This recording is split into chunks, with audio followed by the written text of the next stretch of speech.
didn't have any, anything added to, it, but you really have to. All right. Just because I got all kinds of additives. Oh, yeah. Good evening, everyone. It is now 5:05 on September the 18th, 2023. This is the City of Bel Air Beach final budget public hearing. And we'll just roll right on over to the roll call. Councilmember Leslie Notaro here. Councilmember Lloyd Roberts. There. Vice Mayor Jody Shirley. Here.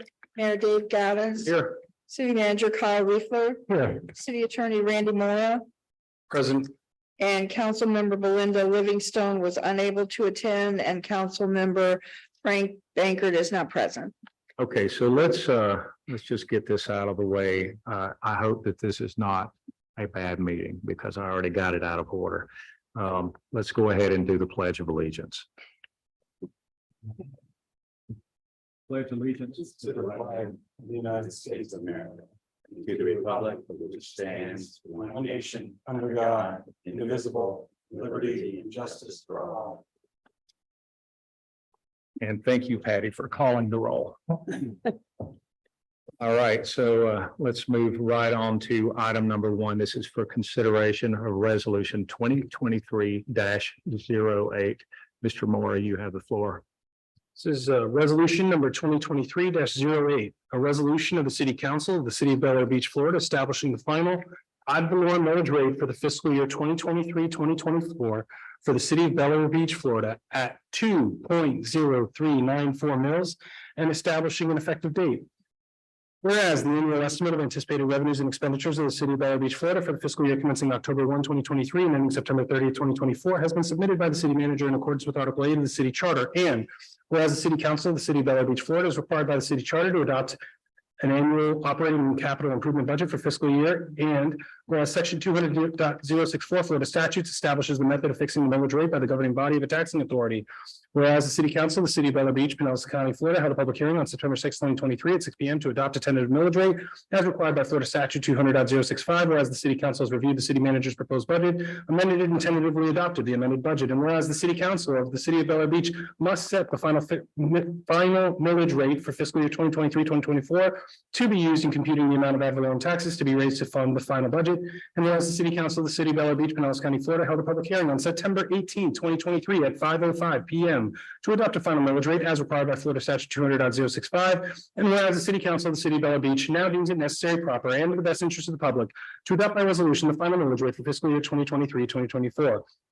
Now, therefore, the City Council of the City of Bel Air Beach, Florida hereby resolves that the ad valorem tax millage rate for fiscal year 2023-2024 is hereby established at 2.0394 mils. That the millage rate levied is higher than the rollback rate of 1.8494 as certified by the county appraiser on July 1, 2023, and has increased by 10.27%.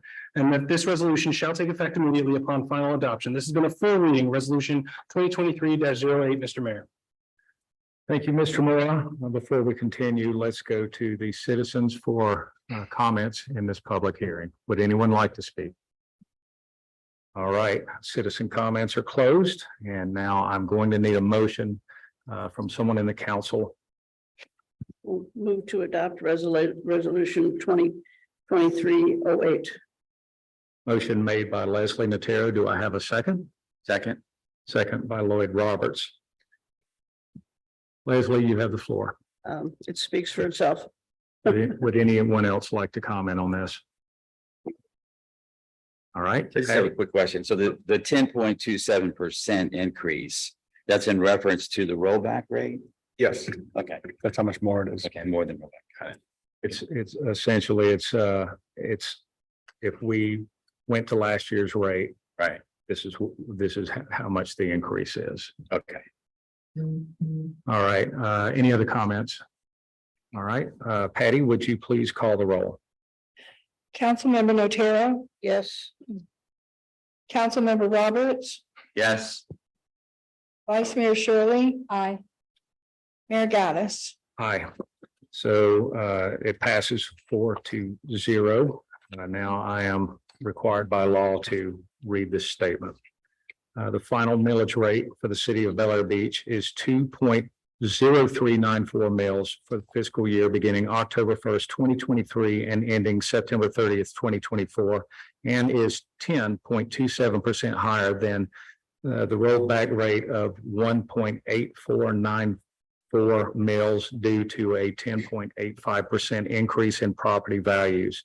The purpose of setting the millage rate at 2.0394 is to fund the general fund expenses for fiscal year beginning October 1st, 2023 through September 30th, 2024. All right. So it passes, and we're moving on to item number 2, which is consideration of resolution 2023-09. Mr. Moore, you have the floor. Thank you, Mr. Mayor. Resolution 2023-09, a resolution of the City Council of the City of Bel Air Beach, Florida, making appropriations for certain expenditures, expenses, capital improvements, and certain indebtedness of the City of Bel Air Beach, Florida for the fiscal year beginning October 1, 2023 and ending September 30, 2024, and establishing an effective date. Whereas the City of Bel Air Beach will begin a new fiscal year on October 1, 2023, and whereas Section 200.065 Florida statutes sets out the method of adopting the budget by the governing body of a taxing authority, and whereas it is necessary and required that prior to beginning a new fiscal year, a budget should be passed and adopted for the operation of the city government, and whereas the City Council has held the 2 required public hearings on the proposed budget for fiscal year beginning October 1, 2023 and ending September 30, 2024. And whereas by adoption of Resolution 2023-08, the City Council of the City of Bel Air Beach established a tax rate of 2.0394 mills on the property assessed as of January 1, 2023 for the purpose of raising revenue for the general fund operations. And whereas the City Council deems approval of this resolution to be in the best interest of the health, safety, and welfare of the residents and citizens of the City of Bel Air Beach and the public at large. Now therefore be it ordained by the City Council of the City of Bel Air Beach, Florida, that Section 1, that the documents entitled City of Bel Air Beach, Florida, Final Annual Budget Fiscal Year 2023-2024, dated September 18, 2023, comprise the total amount of the $12,998,390 for all funds reported. Section 2, that the budget is being presented as a balanced budget whereby there are sufficient revenues to offset all estimated expenditures and expenses. Section 3, all budget appropriations are based upon the total expenditure and or expenses, even though the budget has been prepared based on line items and summarized to a categorical level. Section 4, appropriations may be transferred for the purpose of equalization when needed by a budget transfer with the approval of the city manager as necessary. This action will not change the total dollar amount of the budget. The City Council during fiscal year 2023-2024 may, by resolution, make any amendments to the budget adopted by this resolution as it may deem necessary and proper. Section 7, all budget amendments requesting additional expenditures or expenses must also identify the corresponding funding source. Section 7, cash balance reserves shall be carried forward for prior year encumbrances and reappropriated open purchase orders which will be paid fiscal year 2023-2024. In Section 8, this resolution shall become effective on and after October 1, 2023. This has been a full reading of Resolution 2023-09, Mr. Mayor. Thank you, Mr. Moore. Now let's go to the citizens for comments on this resolution. No comments? All right, citizen comments are closed. Now I'm going to need a motion to approve resolution 2023-09. Do I, Leslie Natero, and do I have a second? Second. Second by Vice Mayor Shirley. Ms. Natero, you have the floor. No comments. Any other comments? Oh, all right, Patty, would you please call the roll? Councilmember Notaro? Yes. Councilmember Roberts? Aye. Vice Mayor Shirley? Aye.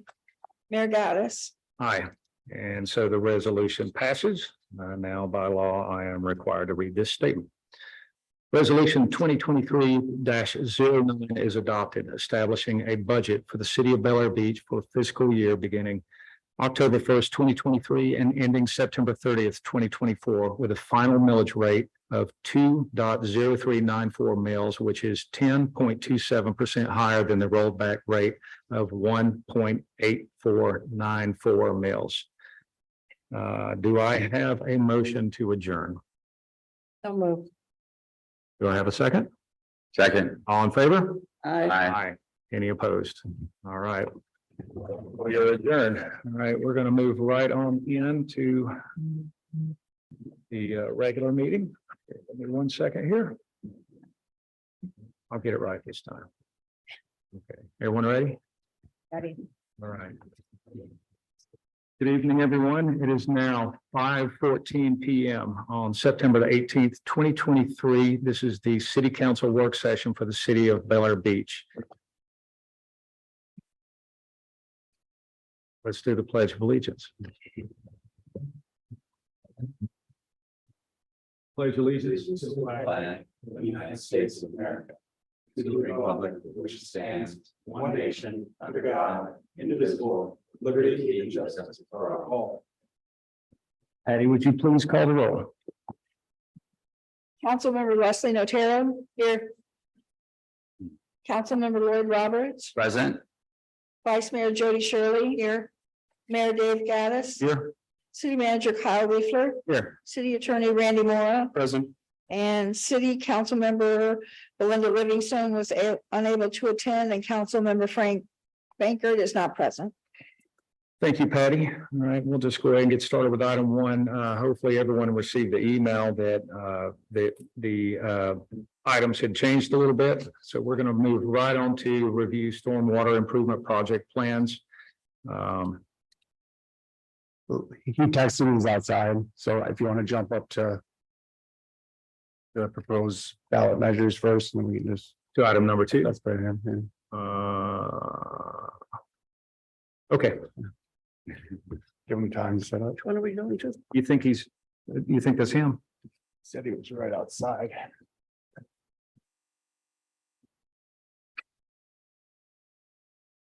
Just go to the next. Okay, all right. So item two.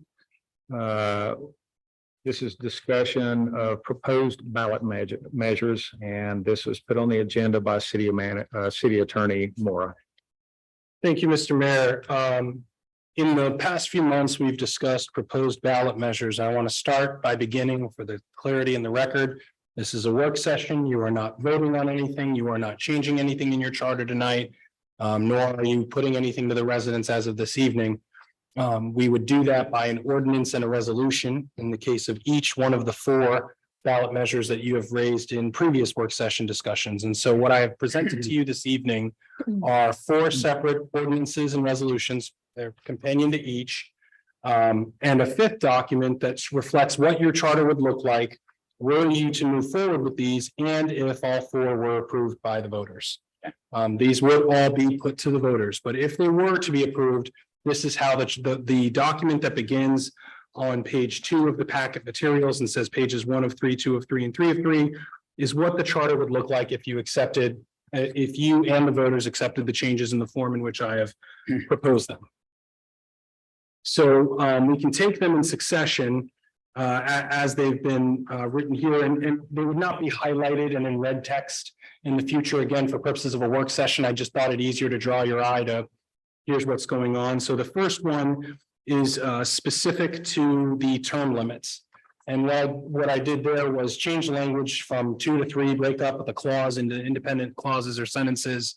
And so that's really the first one, the first thing you discussed, and the ballot language that's being proposed for that.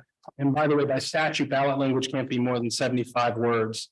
So you're not working with a lot there. It's plenty for what I'm trying to do here, but the ballot question that is to be clear, that the intention is to be clear to the voters is, shall the city amend the charter to prohibit council members from serving more than 3 consecutive terms, as opposed to the existing limitation prohibiting a council member from serving more than 2 consecutive terms? Yes, to amend the charter provision, no, to retain the existing charter provision.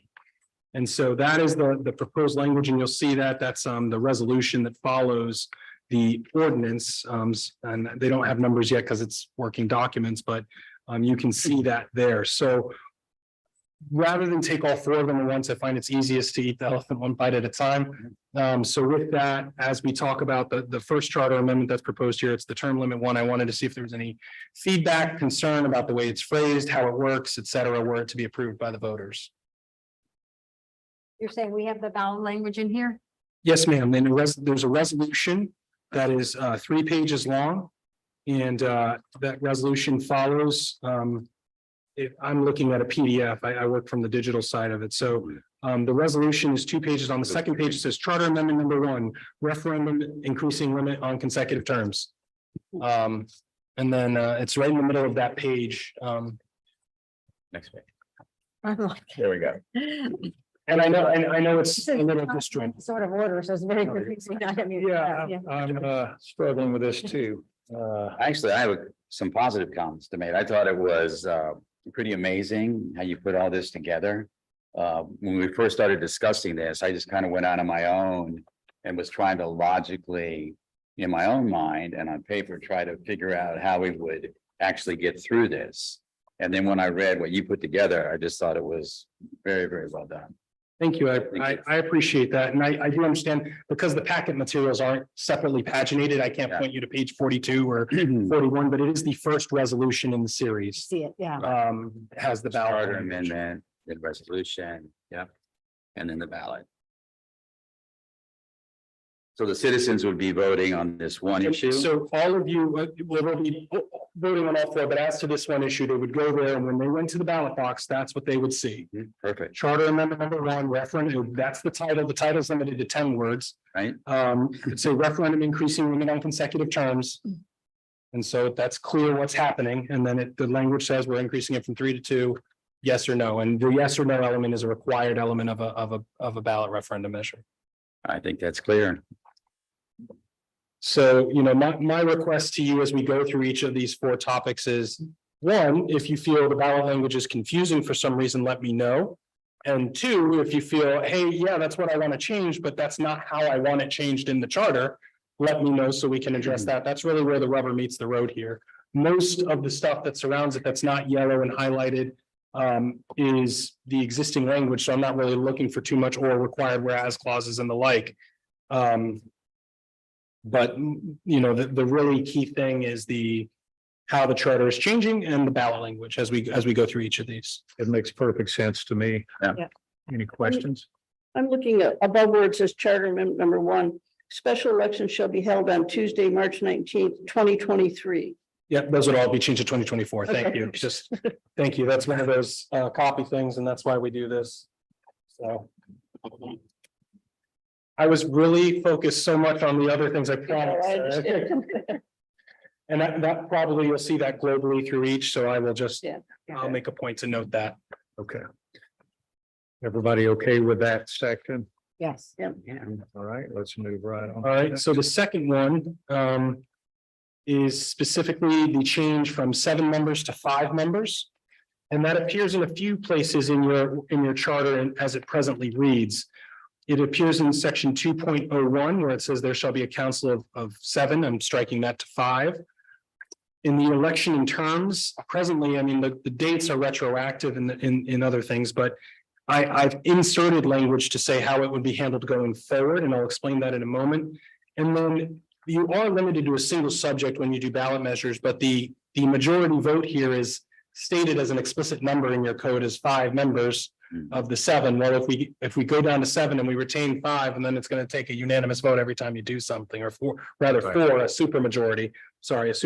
So it's just rather than have a hard number there, I just changed it to a majority of the council is required for official votes. And so that's why the ballot language reads 2 pages later on the resolution.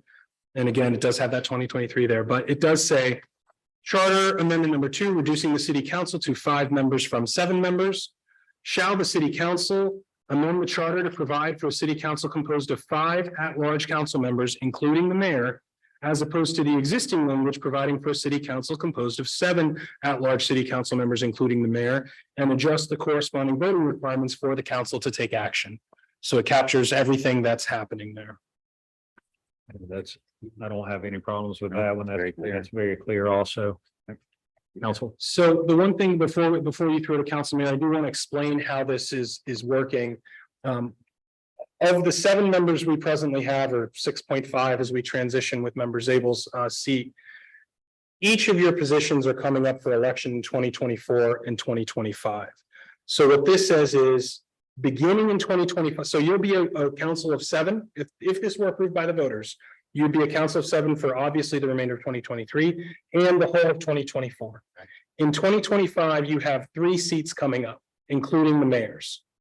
So instead of doing it that way, what it does is it says, or it might be 4, trying to remember the math on it, but I charted this. 3, we would just have the mayor's seat come up and one of those other vacancies come up. And then that drops off the other 2 at that point. And then from there on, it would just be normal cycles for everybody. Now, I did have a question about that. And I guess the council and then obviously the citizens would have to make the ultimate decision on it, but it sounds like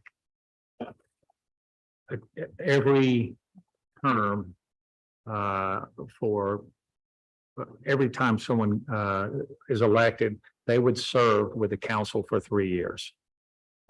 You would have the same people for 3 years because I mean, depending on how it works in terms of if they grant the extent, because one of the other ballot measures is a 4-year change. well, originally, I was hoping that there would be some way to work to where our elections happen every 2 years.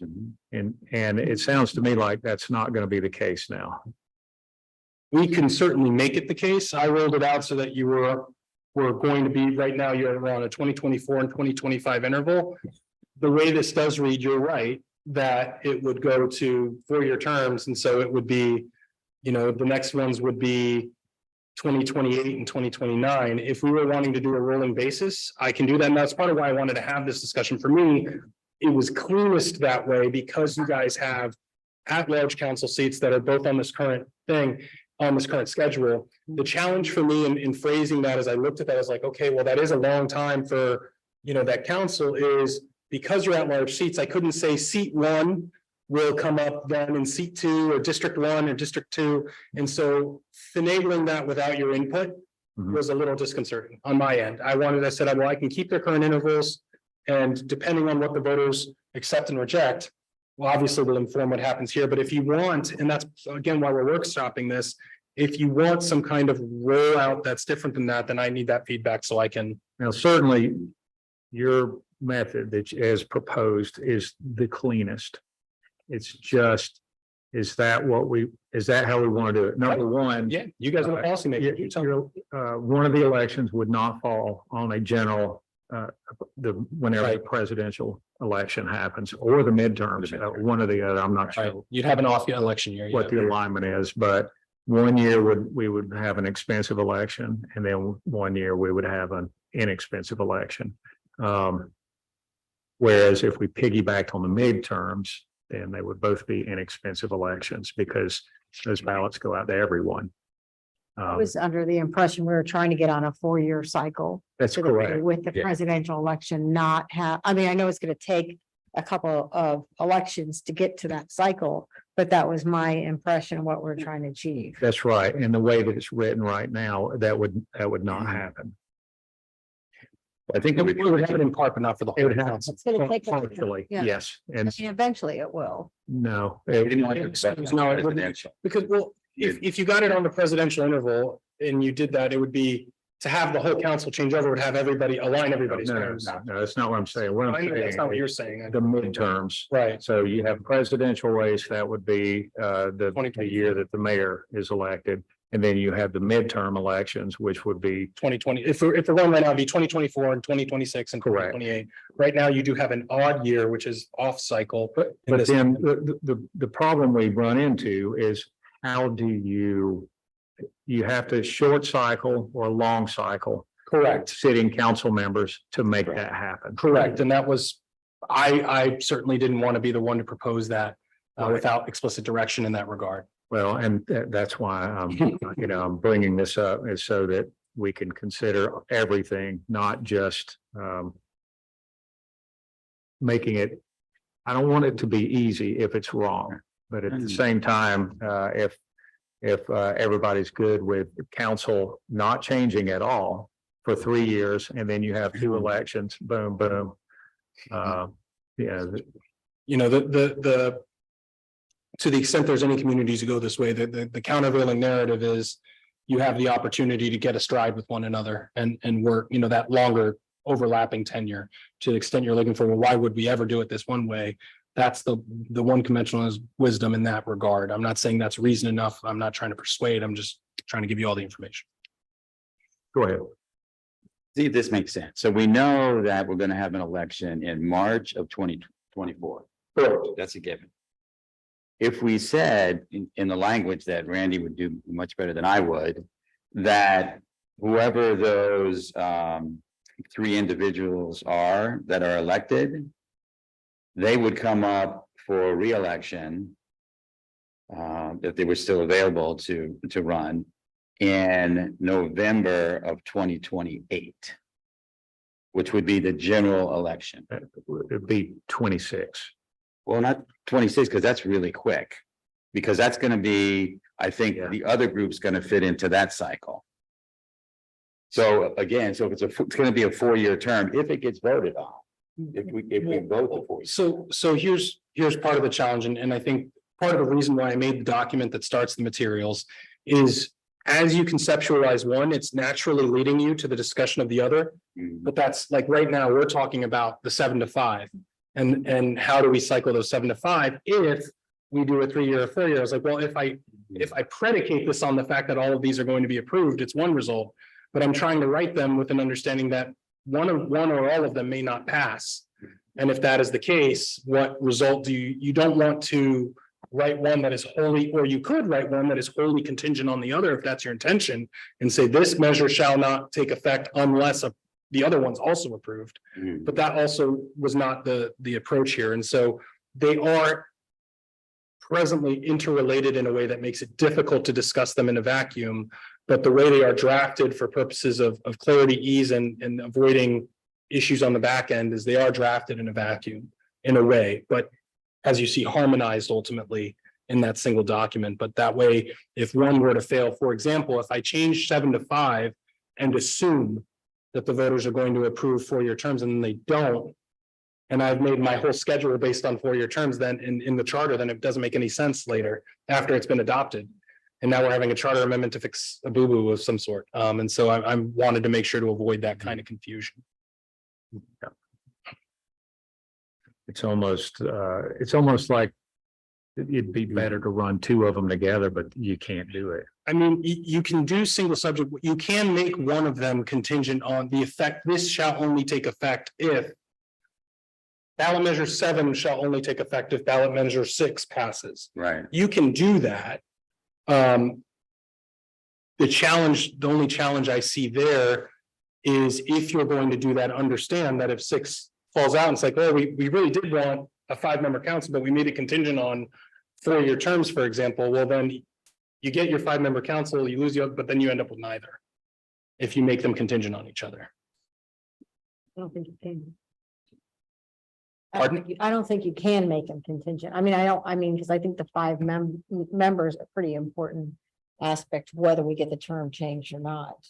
So I would just clarify that when you're using can in that sentence, I'm saying you have the capacity to. We do. You have the capacity to, whether or not you should is a different Idea. question. I think it's the best idea. I think the goal is to get this to a 5-member council, number 1. Would you all agree? I would say so. Yes, absolutely. And then the other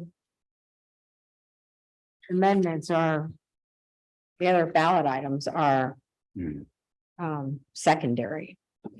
Maybe to you, but I think that I mean, I think they're important, equally as important, but I think the number 1, number 1 is the 5 council members, because And we can also look at when we get to that 4th item of when your election cycle is, that would probably be the best place to address that if there is a way to address it, it might be best there. Because that language is presently just a basically copy and paste from federal law on what your election schedule would be. So we can tweak that a little bit. But if you're really saying, I want the 7 to 5 to be clean and just its own thing, then I think I have if that is your consensus, and I'm not saying it is, if it is your consensus, I think we can move to the 3rd one and then maybe see if coming at this in the 3rd or 4th might not make more sense once we see that language. Okay. So the next one in your packet, 3 of 4, is for the terms, 4-year terms. Yeah. And so that comes up again in a few places. It's the mayor is elected for a 3-year term, has its own language, of course, the election and terms language, and then the schedule and notice of elections language. And so you can see the language there highlighted in yellow. I won't read it to you and with all the strike throughs and underlines. The ballot language that corresponds to that says, shall the city amend the charter to provide that each individual term of office for city council members, including the mayor, shall be for 4 years as opposed to the existing 3-year term, beginning with the officials elected in 2024. So how that would work on election night, if you're running, we have our qualifying period in December for whoever qualifies for those March 2024 seats. They would, depending on the results of that election and referendum, they'd either be serving a 3-year or 4-year term. They won't know until we know the results of that referendum vote. But that would make that change go into effect sooner than later. The other way to do it was to put it off to the 2025 cycle, but again, based on the attention and expedience this council had sort of communicated on this issue, I didn't think you wanted rolling it out a full 2025 term. But if you do, we can change that. I want to be very clear. If you're like 2024 is too soon, I don't like the unpredictability, let me know. I wrestled with a lot of this, so I want to make sure that it captures what you want. My goal for this was to keep good council members in longer. Number one, to give each council member the opportunity to do more within the city and also with the communities around and the county, because the longer you're in, the better a relationship you establish with those various entities. But also, it wasn't just for that, it was so we could line up with the presidential and midterm elections. And you can't do it without having 4-year terms. I know that during I think generally we don't have great turnout in our elections. We did last time, but that's not always the case. Often it's very low turnout, but I think that if our elections wind up on the same ballot with the presidential election and the midterm elections, we're going to have astronomical turnout compared to what we've always had in the past. So that's why that was my goal, was to make sure that we had the most voters and we had good candidates that could stick it out an extra year to get the job done. And council members, as you're looking at these things, I do want to note, and I think it was a function of a file saving over another right before transmission, but the whereas clauses for the ordinance on increasing from 3 to 4 years are the ones from the 5 to 7 member. I would of course fix that. Not important for you folks right now, but just letting you know, I see that, I've made that note, and I would fix those whereas clauses to make sure they all correlate to the actual ordinance that's being proposed.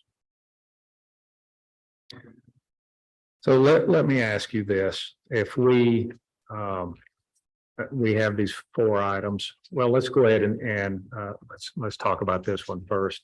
Would anyone like to comment on amendment number 3? I'm just trying to run through my head our next election cycle and dates. Patty, maybe you can clarify that for me. Yeah, so let me, I mean, our next election is March 19, 2024. Which is when these will hit the ballot. Correct. These will be on the March 19 ballot. Everyone, were you to approve these by ordinance, presuming you did, these would all be on that schedule.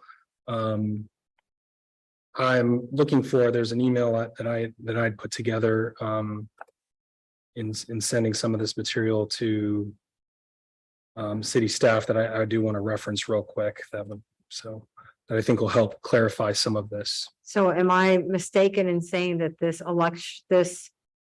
terms cannot take effect in 2024 if the election is in March of 2024? Well, It'd be the same time they're voting on these ballots. right, you'd be voting for some, but the way it's written, you'd be voting for them that night. So they could validly run for the vacancy. The vacancy is there. It's just how long would their term be would not be known when they qualified, which is if done this way. It's not cleanest, but again, you could wait till the 2025 cycle alternatively. So You see problems with that, Patty? Do you see any, I mean, you're the one that handles all of this. Do you foresee? tell people up front. Okay. Yeah, so if you get elected in the March 2024 election to city council, you might have a 3-year term or you might have a 4-year term, Correct. depending on whether this charter amendment passes. And to be clear, the seats that are coming up in 2024 are member Natero, member Bankard, and member Livingstone's seats. And then we would also have member Zabel's seat, but they would be assuming a midterm seat. They would not be subject to that because the term for member Zabel's seat is not up until 2025. Correct. I think that what I see is that. Let me make sure I've got this right. Okay, so 24. Are Zabel's going back out or do they just sit for the rest of the term? I'm not remembering.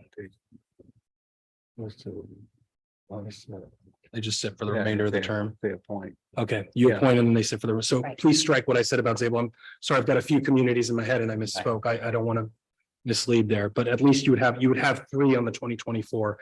Nateros, Bankards, and Livingstones are up on the 2024 election. Okay, so if the 3 to 4 failed, then they would be up for till March of 2027. If it passed and we were trying to align with the next one would be. Yeah. If we aligned, let me see now. They'd all be even years on November. So we got 24, 26, 28, 30, and 32. So it would be slightly more, it would be almost 4.5 years for that term. If we aligned them with the presidential and. Correct. If those terms, correct. If that other ballot measure passes on the realigning the schedule, they would get a slightly longer term. Slightly longer term, Yeah. all right, and then. Then the question is. What would we do on the next election? If we lined everything up, how do we do the transition with the people that were elected whenever I was? I think we have a couple options, I think, Randy. So I understand exactly what Dave is asking. So that election would come up on March 25, normally. Now, if we're changing this to try to get on the midterm and the general election, which I think is huge, I really think that's going to pass, I hope. So then we could say those people that would normally have been elected on March of 25. Now we're going to wait until 11 of 26. Correct. And then after that, we would have everybody on the midterm and general from that point on. I'm looking at Patty, because Patty's got these dates down and she knows. Randy, then that extends their original election term. It does. Can you do that? Yeah, we can do that. I believe we could do that. We'd want to make clear what we're doing. We could put that language in the resolution, right? And say, if this passes, this is what we're going to do. So I want to make sure that I'm conceptualizing this now as the scribe, if you will. So what you're proposing, Member Roberts, is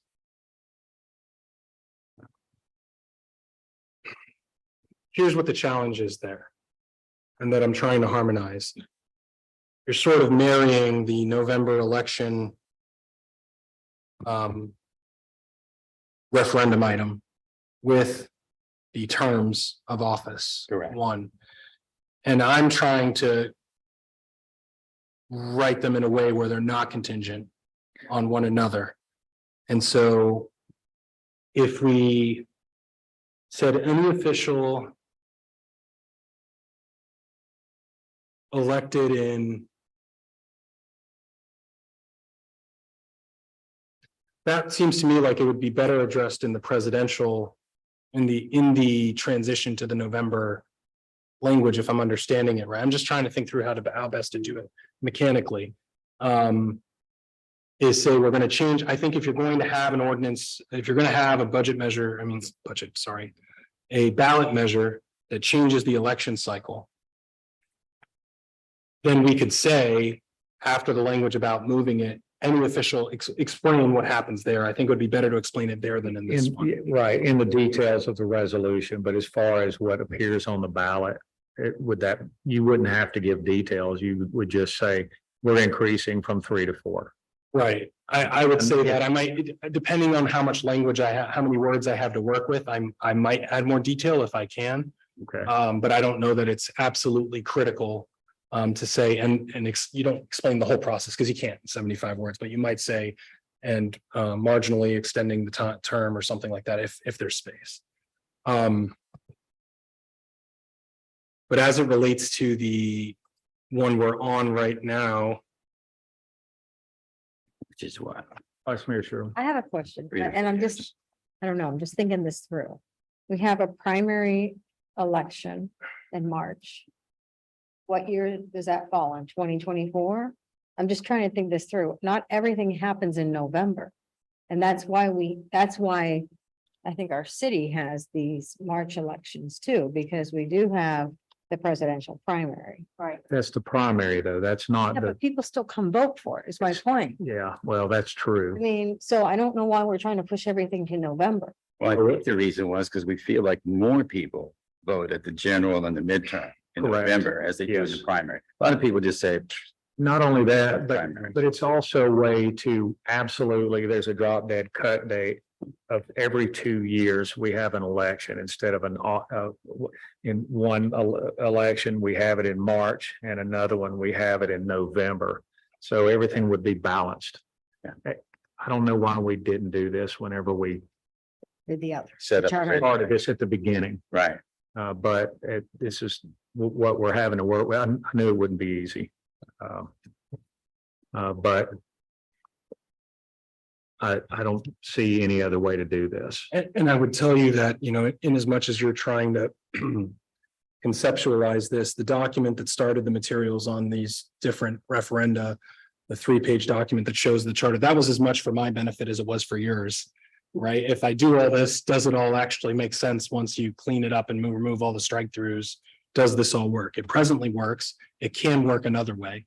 And that's why I want to make sure that, we're conceptualizing it in context. Now, I think we could go by shortening that day like we talked about. So normally the second group would come up March of 25. Randy already said that. So we could actually have that election instead of waiting to November of 26. We could have it of November of 24. Which we're shortening it by 7 months. Shortening that term. Normally, we would come up for election of March of 25. We could put language in there that said, well, instead of adding 7 months, we're going to subtract 7 months from the current term. But I think, that involves you, so you may not want to do that. Probably I don't think it's just about involving him. I mean, for sure, but I think the other concern there is abridging those terms, I don't think solves the problems of what you guys have been. Well, it gets us on the every 2 years. It gets you much closer that much sooner, for sure. That is one way to get there, yes. I mean, you could do it anytime. I was just trying to get the most voters that we could get. Right. The biggest turnout we could get. And I don't really see any other way Be to in do this. support of adding it rather than taking away from. If it's feasible to add Right, the months to it rather than taking it away from the city. right. That's why I was just proposing both ways. I agree. We'll look at it this way also. What if you're wanting to run and then you realize if you run, you're going to have a short term for the first one, then you got to do it all over again. That's probably gonna convince you not to do it. No, I think what member Roberts is proposing is that and it's hard because again, we've got to talk about them in a vacuum. In a vacuum, in 2025, member Gaddis, member Shirley, member Roberts, and member Zabel's ordinary terms end. And so what member Roberts was saying was, well, alternatively, we can make budget language that states that those 4 terms would, instead of end in March 2025, your term, all four of you would end in November 2024. And so, and get you on cycle sooner, shortening the term of the people sitting at the table presently. That's what I think Member Roberts was discussing. If The I, other option would be November of 26. Well, hold on though. If you did that, where do you place the other half of the council? Where does their elect? then you're all in this, you. We'd all be on the same. Oh, you can't do Yeah, I that. wouldn't want Okay. that. That'd be Can't do less that. desirable. Okay, well, then we just. The reason why is if everybody lost, Like that, Right. yeah. you have a brand new council with no I experience. got you. Yes. So therefore, by definition, November of 26 would make the most, where we're adding 7 months. Right. Yeah, that first, we know that going into it, I think that first set of elections is gonna be unusual, Two for lack sets of a better term. Two sets of elections. Yeah, right? So, right.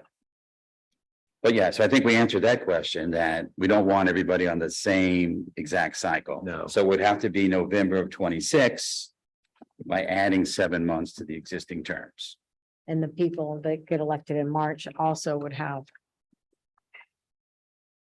The ones that got elected. That's right. They would have additional also. They would get an additional 7 months. yeah, So the outgoing would have extra. They have The 28, incoming they would would have go to extra. November of 28. have 4.5 years. Yes, exactly. Does that make sense, Randy? I think we nailed it. Still it for me one more time. I'm sorry. If we can.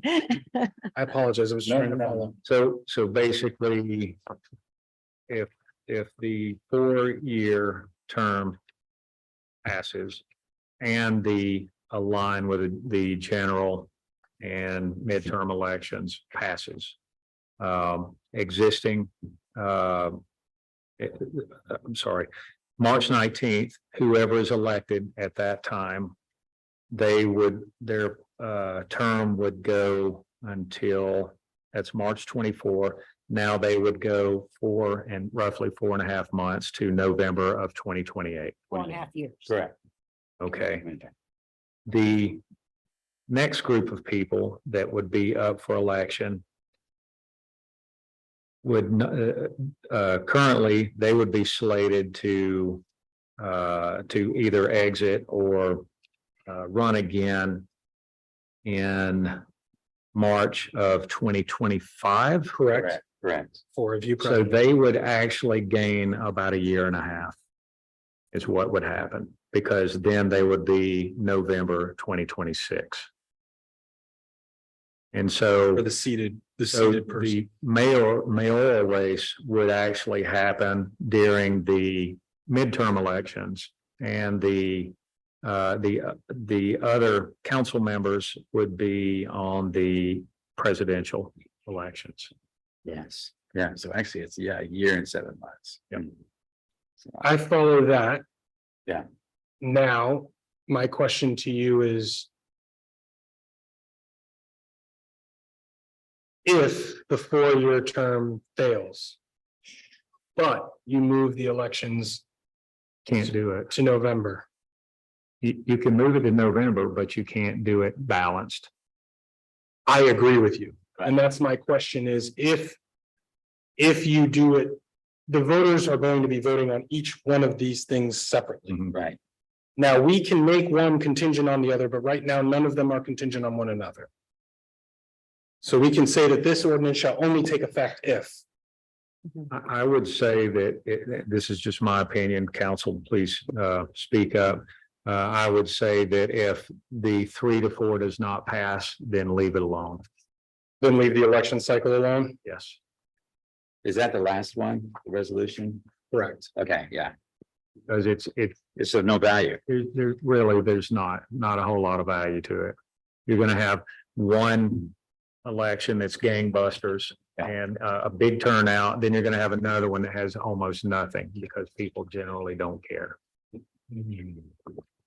I want to make sure I understand, just so should that be reciprocal or only the presidential, what I would call the presidential election resolution should only, or should, moving the election should only happen if we increase terms from 3 to 4. Correct. term years. term years, sorry, term years from 3 to 4. If, however, it's the other way around, it doesn't matter. Doesn't matter.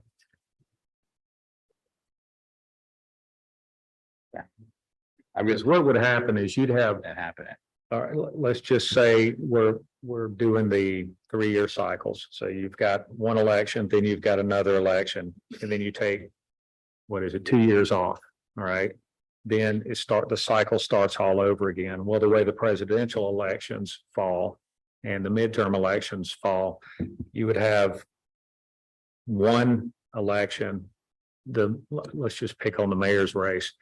You're going to have a huge turnout, one cycle. And then the next time that comes around, it's going to be an off cycle and you're going to have no turnout. And so you never know what you're going to get. Okay, so I'll definitely need to work, as I'm understanding it. We would keep all the language as it reads in the proposed charter amendments, but just change the contingency element. And we would have to change in the 4-year term one, we would explain the realignment. Yes.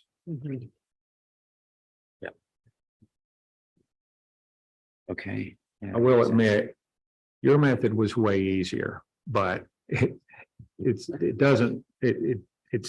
not the direction that.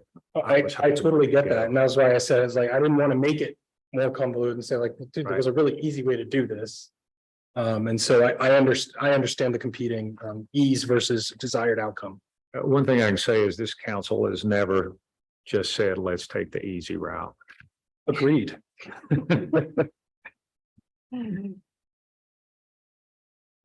I think I have my direction as far as all 4 of these sufficient to bring you ordinances on first reading next month, which would be in a couple weeks.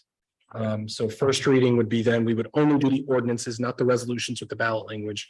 And then if those ordinances pass and this in the November meeting, we would do the resolution, contingent on the ordinance having passed. And then it will still then be put to the voters in whatever form the ordinances and resolutions appear. Okay. So none of this is being, done by fiat. It is, will do the voters agree on, what the council's proposed? Absolutely. And just to go on record, I am aware there's been some disinformation out there about the people should be able to decide what they want to do. And that's exactly what we're trying to bring to the people. Is this what you would like to do, or would you like to not change it at all? And so that's as far as this council goes. The rest of it is up to our voters and our citizens. All right, before we move on to the next agenda item, would anyone like to make a final comment? Oh, all right.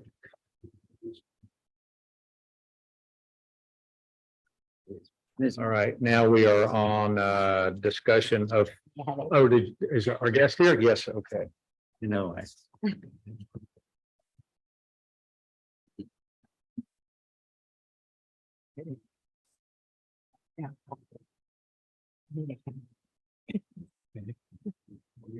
I plug into here?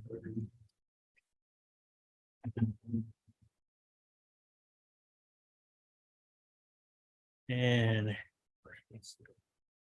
he's gonna run some GIS. Should he plug in here? Yeah. Okay. Yeah. Okay. And then I can plug in after him. Can you plug into here and use this computer? Yeah. Well, I'm good, because there's a thing out there. Yeah. How? Next time. That was a fun one. If you want to go. Yeah. Okay, all right. So now we're on agenda item number 3, which is discussion of fire ordinance. City Attorney Moore. Thank you, Mr. Mayor. This item admittedly has lingered a little in the background, but you'll remember in the spring, the city was contacted by an advocacy group that expressed some concerns about your existing ordinances governing public gatherings and permitting related thereto. We've had some back and forth. I'd at a work session presented you a fairly robust ordinance as an attempt to harmonize our code with their concerns. They provided a different draft, and then after that, we exchanged drafts. I've been working collaboratively with this advocacy group to arrive at something that meets both parties' needs. And so in large part, the ordinance you have before you is very much their draft. I made some limited changes, many of which are reflected in red text, and they're in red text because I was sending it to them to say, hey, I've pretty much used what you gave, but I made some changes on it. By the way, if you're seeing a blank page 4 of 8, that's more just because there was a page break in there. And when you add track changes, all the pagination gets messed up. So it's not skipping anything. You'll see it goes right from D to E. And that is deliberate. You're not missing a bunch of text. And that's in the handout right in front of you. At your desk. So what this does is it establishes a policy with several hat tips, if you will, or acknowledgements to some of the constitutional concerns that have been addressed before. The reason, by the way, that you have this handout in front of you following the materials, last week or around Monday or Tuesday, I had sent them, here's my version with all your edits, with all my edits. And on Thursday, after the materials had gone out, they followed up and said, here's my comments addressing your comments. And so that's what you have before you is an exchange. It's a public record, but an exchange between myself and their counsel on, hey, here's some thoughts. For example, in their draft, it just said, we won't require insurance if it violates the 14th Amendment. I said, well, how does that help a city manager who's going to have to call their attorney every time they need to know whether or not to do that? So they proposed some edits to address some of my concerns looking at this from the city's operations. Generally speaking, I am good with most of this commentary. I might wordsmith a thing or two here or there, but what you see before you, I think, is a draft that sufficiently addresses the concerns of the advocacy group while harmonizing it with constitutional law on the issue and, the ability to administer it. I know Kyle's in the midst of this here, and as much as I've shared it with him, he's not vocalized yet any concerns on how would I do this, Randy. I try to look at, when I draft ordinances, look at it with an eye towards the administrator who's going to be the poor sap tasked with administering it. And so I wanted to make sure that Patty and Kyle, that the language is sufficiently clear in that regard. But if you have any concerns, I know in the past, the ordinance I provided was much longer. We've certainly abridged it while still addressing almost all of the same topics.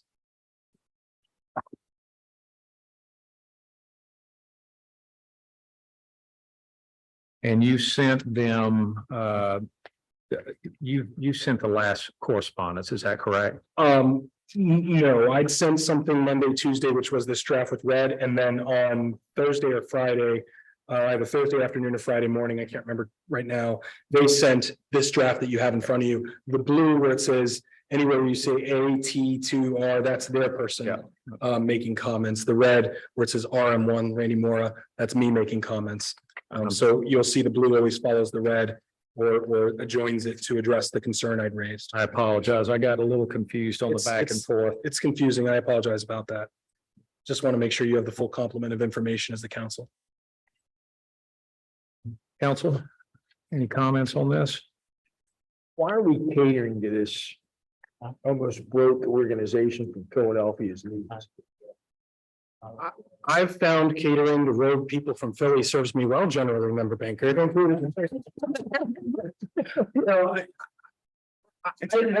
think they're rogue. I without endorsing your characterization, I think that our ordinance as it existed was a problem.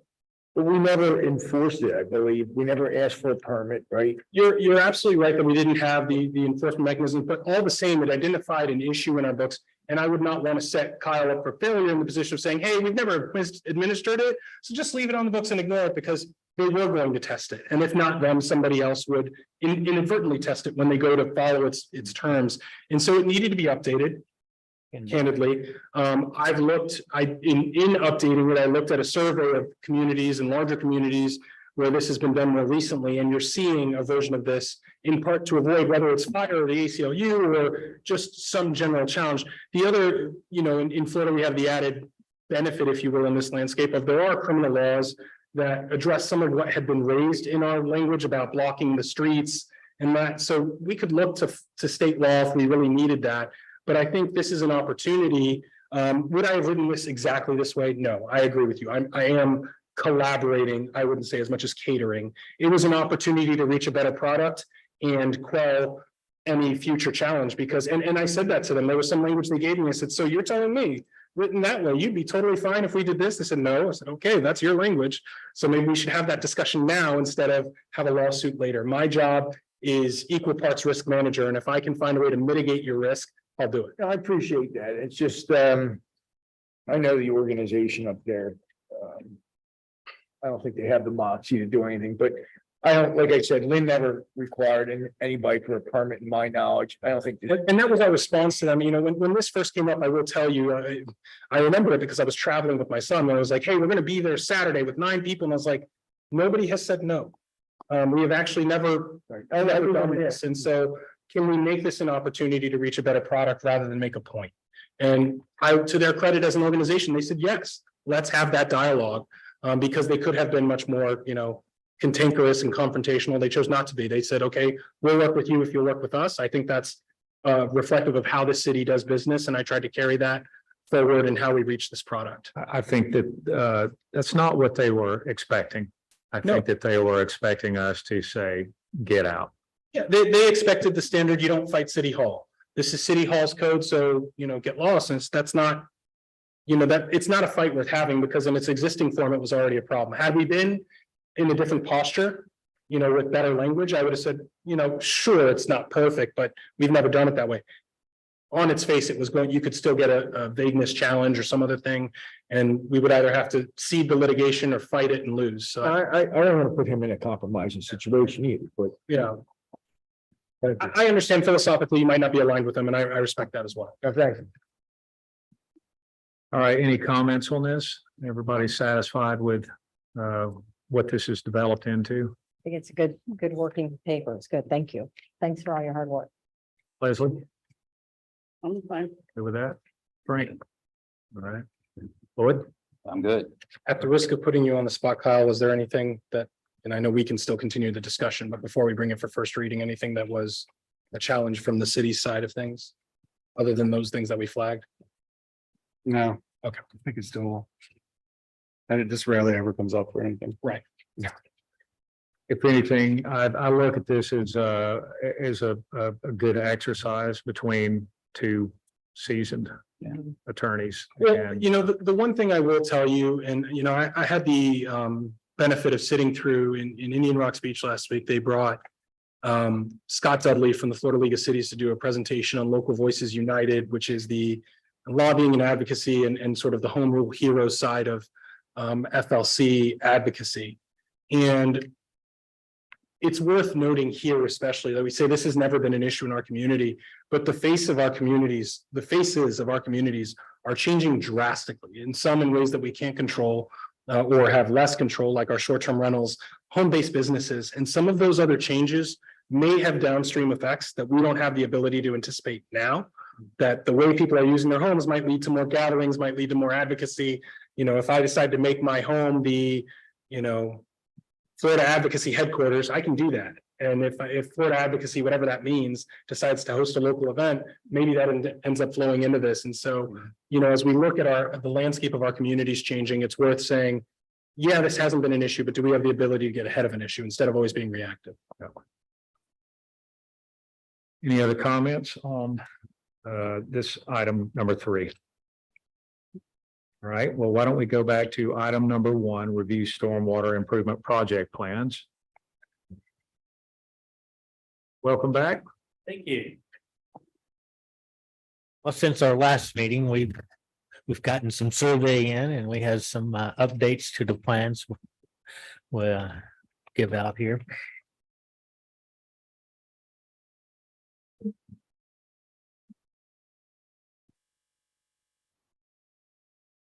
Handouts.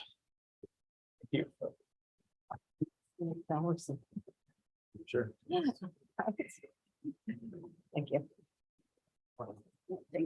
Well, I have to admit, this is much easier than looking up there and That's trying to what it read is. this.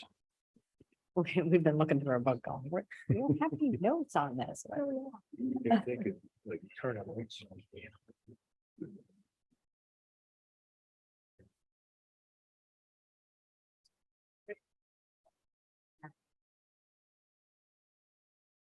Okay, on the plans, Hold on one second. Yeah. Before we begin, would you please give us your name and the company you're with? yes, I'm Larry Flutie. I'm with Gemini Engineering. I'm the project engineer. And with me tonight is Alex. I am Alex DeVokie with Gemini Engineering and Sciences. Welcome. And so what we did last time, we had not all of our survey was complete last we met. And the plans, since then, we've gotten our survey completed and we have our plans updated based upon that survey. So that's what you have in front of you tonight. And plus, taking into account the comments and questions from our last meeting.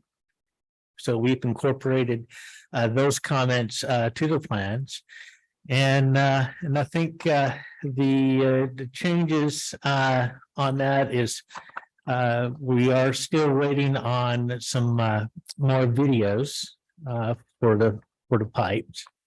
And so that's in progress. And what we'll also be looking at in some of the documents, we'll have comments on the conditions of the pipe. So you'll have a report from us of what we see in the video and where we see the improvements, and which is what the plans reflect. What we see came from the video, and we'll update those plans based upon the new video as we get in as we need. When do you think those videos will be complete? Hoping to have them complete this week. It was the first week that we got the tide cycle right. Okay. Continue. Okay. The questions, one of the questions was pavement. We talked about that, the type of pavement and on using what possibly on use on Gulf Boulevard. And I've talked with the county and looking at what we can use. On the back of that plans is a 8.5 by 11. And what the pavement mix that was used on Gulf Boulevard is a type SP 12.5. And that's a DOT mixture. And our plans as we have them today, we're using that same mixture, so we can use that. The difference would be the thickness of the pavement instead of the, of course, Gulf Boulevard is much thicker. We're proposing to use a 1 inch. And also in the table, the thing is, you'll see the arterial, that's the Gulf Boulevard design. And then there's 3 other roadways that the county regulates when they build a project, what they look for in their roads and roadway section. And from the county specs on the residential light, the difference between what we have out existing versus that, what the county today's standard is they recommend an 1.5 inches of asphalt where we're replacing the 1 inch. So that's the biggest difference. So you're going to go down 1.5 inches, or you just going down an inch? We're repeating with the existing pavement thickness, which is 1 inch. But are you gonna mill it down to 1.5 inches or? We're gonna mill it down to the inch, which will be run on top of the line. Yeah. And then repave the 1 inch back. I don't follow you. It sounds like you said we were moving to 1.5 inches, but then you're saying you're putting an inch down. I'm sorry. I meant, what I wanted to illustrate was the county standard for a light residential roadway is 1.5 inches. Okay, What we have is 1 inch. Existing. And we're replacing the 1 inch, primarily because going to the 1.5 inches, that 1.5 inch difference, it would cause some extra work, particularly on the pavement, to raise it up 1/2 inch. So do you add in more? Do you raise the base? It just adds in a lot more difficulty in getting all that to match. I see. Okay. So did you say that what you're gonna spec for the contractors is in fact the same grade as the county used on Gulf Boulevard? Yes. Okay. And just another quick question, Kyle, when we did 12th and 13th, we used a different grade, which is fine. I just wanted to, if that's the case. I have to get that. Okay. Yeah, I don't have that in front of You me. know what was spec on 12 and 13? I'm not sure. I don't think they did. Right. We had a different engineering firm. So let me ask you something. If we had not had this discussion, which grade would you have installed? I had the 12.5. Okay, so you had it that way all along. Correct. It's probably the same because it's coming out of the state plant. Yeah. And unless you're doing the modification of the stone. All right, please continue. Okay, if you, rather than, I guess, go through each sheet by sheet, if you like, I can, but pretty much from last time, the work is primarily milling, resurfacing. We added more detail based upon the survey we got back in. And the biggest change, it's going to be on 22nd. That would be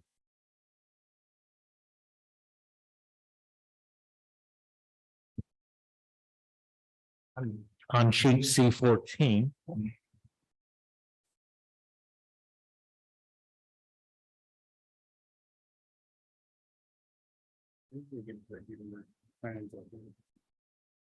Oh, on the computer? Yeah, I can.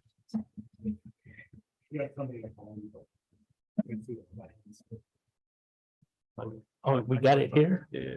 Oh, okay. Yeah, but that's the wrong. It's that, it's not, here.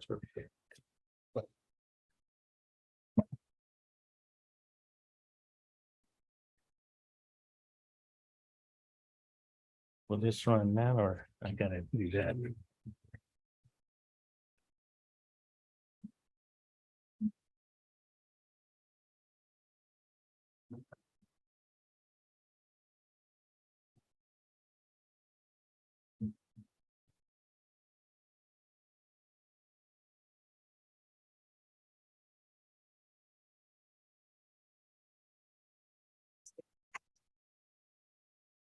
No.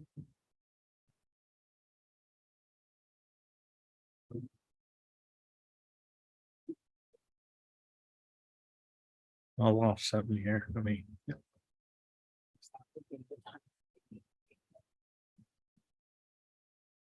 And let me go down to 7. Right there.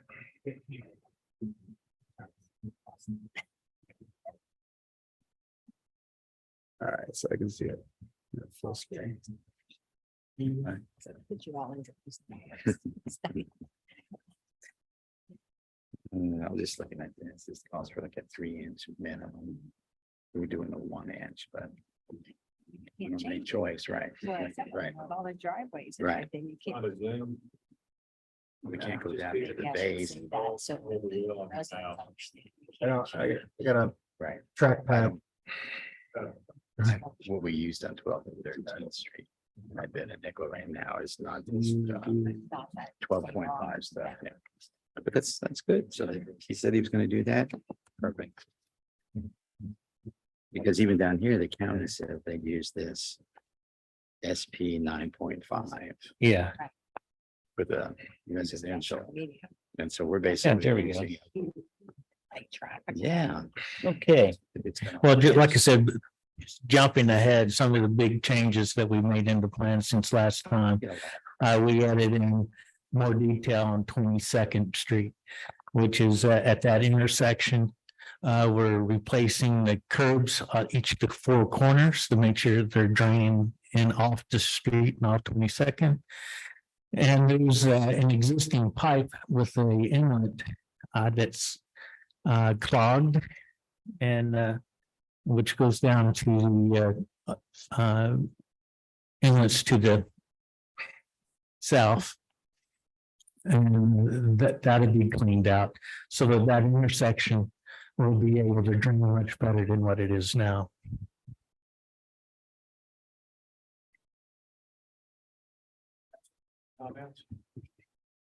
Council, any comments, questions? I would like to just go back to the paving and not, this is just a comment for residents, I guess, to understand that we can't change the thickness of this asphalt or the thickness of the lime rock due to the fact that we've got valley curbs and driveways in place. So you can't elevate the existing road elevation while we have, because of all the other improvements around it. And I know that was a question that was brought up. Can we add to the thickness of this? And no one clearly stated that earlier. So I just wanted to make sure it got on record that that's why you chose Yes. not to increase the thickness of the asphalt. And I think the main question last time, thickness may have come up, but it was actually the quality, the type of asphalt we were using. But it looks like we're getting the best. Yes, that's my understanding. And when we did that and worked out, we made sure that we were using that mix.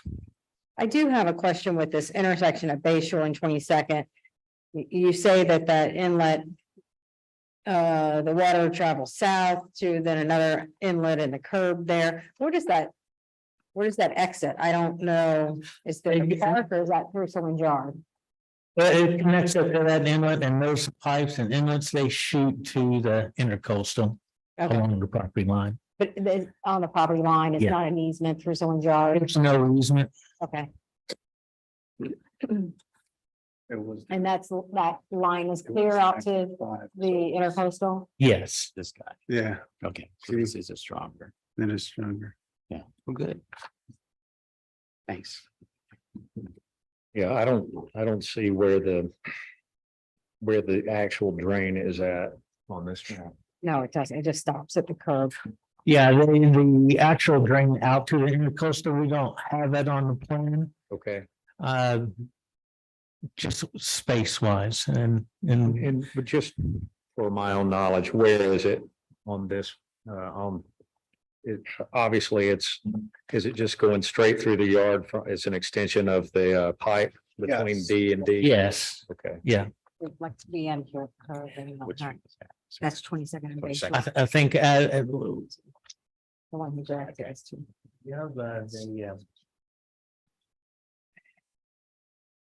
I guess. I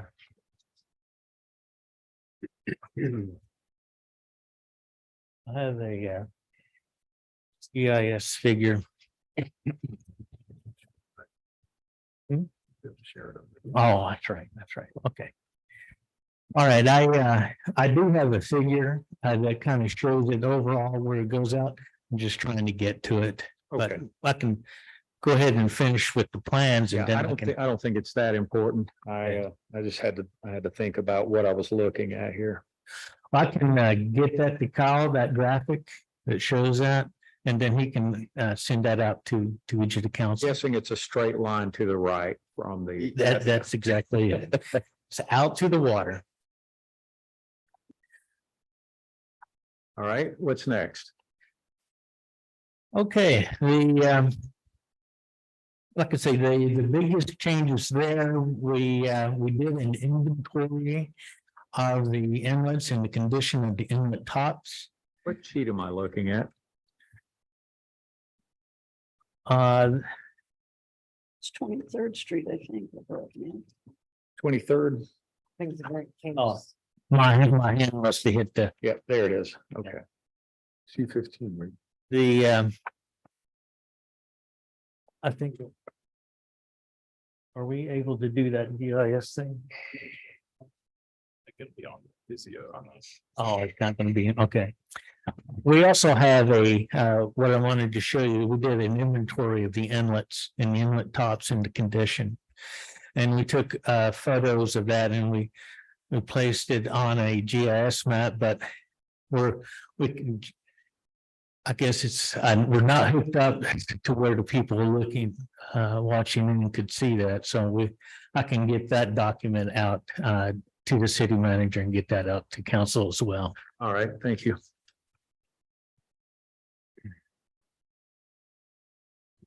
Okay, and I think as far as the plans go and making the comments and updating that to the survey, the conditions of the tops, we have. From our estimate, we got 7 tops that we're completely replacing. The rest of them look in good condition. And the pipes, where we have the video, there's locations where we need to slip on, which we noted on the plans. And then, once we get the new video on the remainder to pipe, we have an idea of where we need to replace or slip line or what other improvements we need. Council, any questions or comments? So when do we expect the bid documents? The bid documents? I got the I call it the master from the city manager. So we're filling in our information, so we can have the bid documents in a couple of weeks. Great.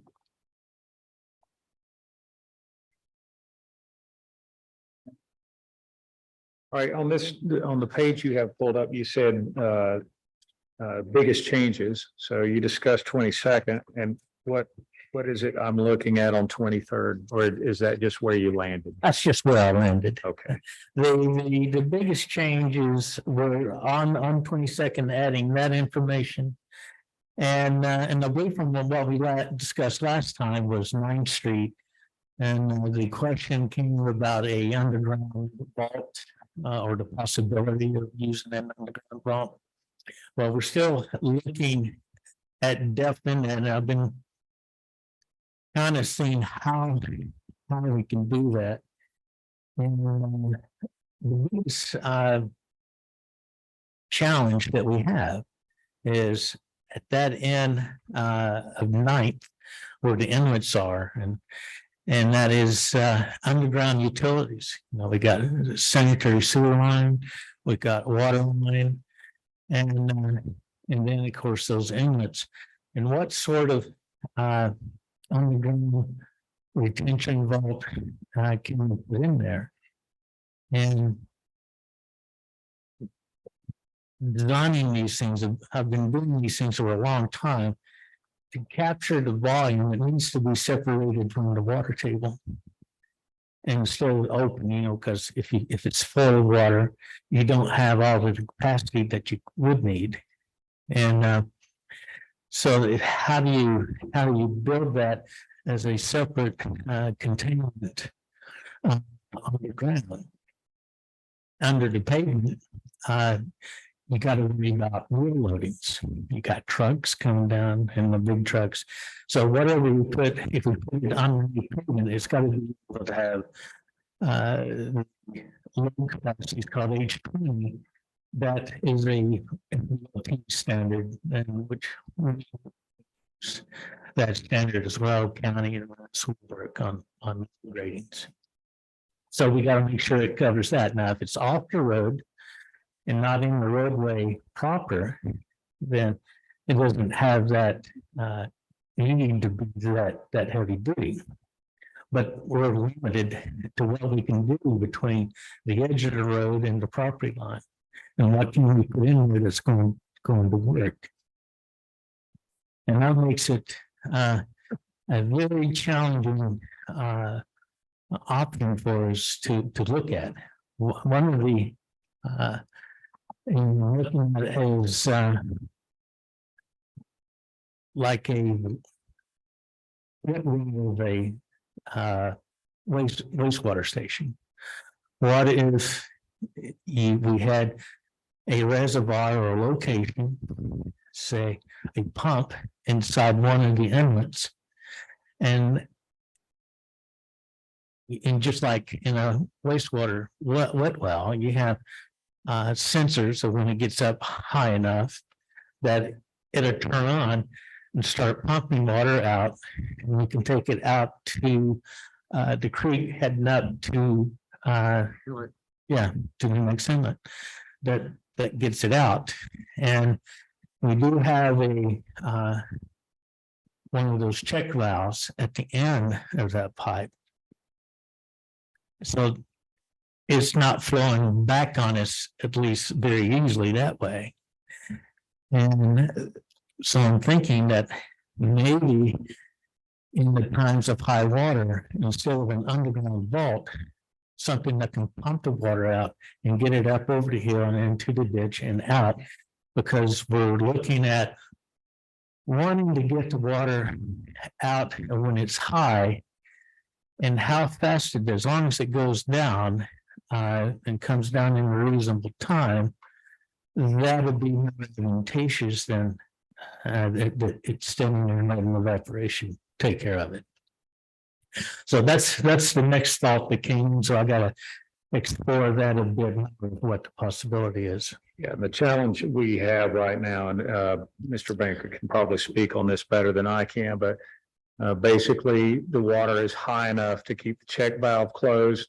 Water is already crested over the seawall. It's Right. now in, the water starts receding, and there's nowhere for the water that's in to go. So you're at the mercy of the check valve opening back up before anything leaves. At the Exactly. mercy of tide. Yeah, Yes. yeah. And So that's why I was thinking of the pump. So the waters were already receding below the seawalls, Yeah, but all of those neighborhoods back in this area right here were underwater. Right. They were flooded several hours longer than they should have been. and that's the water that's trapped in. Correct. Okay, and that's what I was thinking of this wet well pump. Was this area right here flooded, Kyle? Because I know all of 9th Street, It wasn't flooded over Harbor here, it was close. And it was flooded about halfway into the grass down there. okay, because when the water came over the seawall, it just came down the street like the Dickens, but I talked to a company called TMI and that supplies pumps and Goodbye.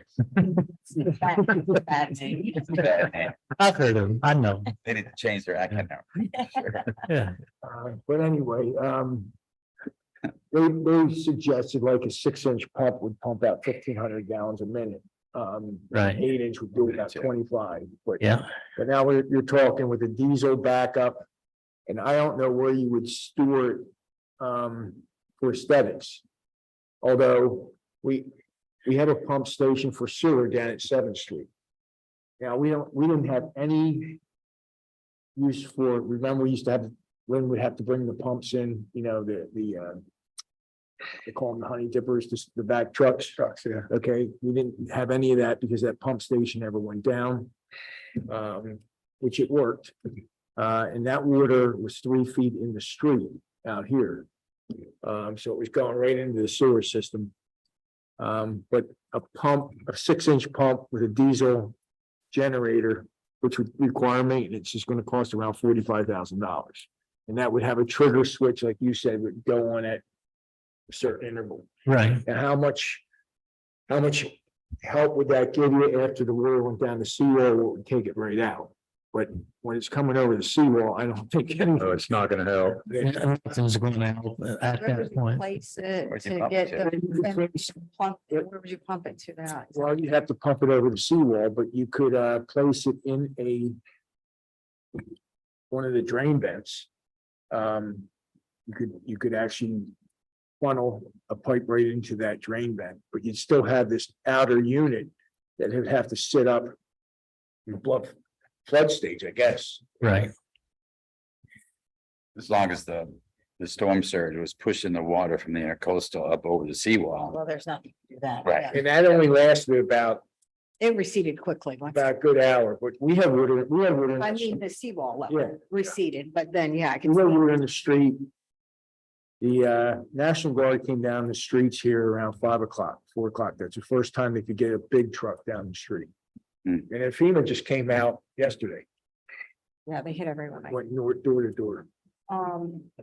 Is there a way with those check valves to have some release or something, some release mechanism that would, Oh, see, they're still closed. right, that's what I'm saying. So Yeah, you but if could you get, did that, water would rush back It in. would come in like, well, it's already there, right? So I'm like, at least as it starts to recede, it's not gonna have this constant pressure fight. no, when this check valve's closed, like he said, it's keeping the water from coming in, but it's not letting the water go out either Right. until it matches the height.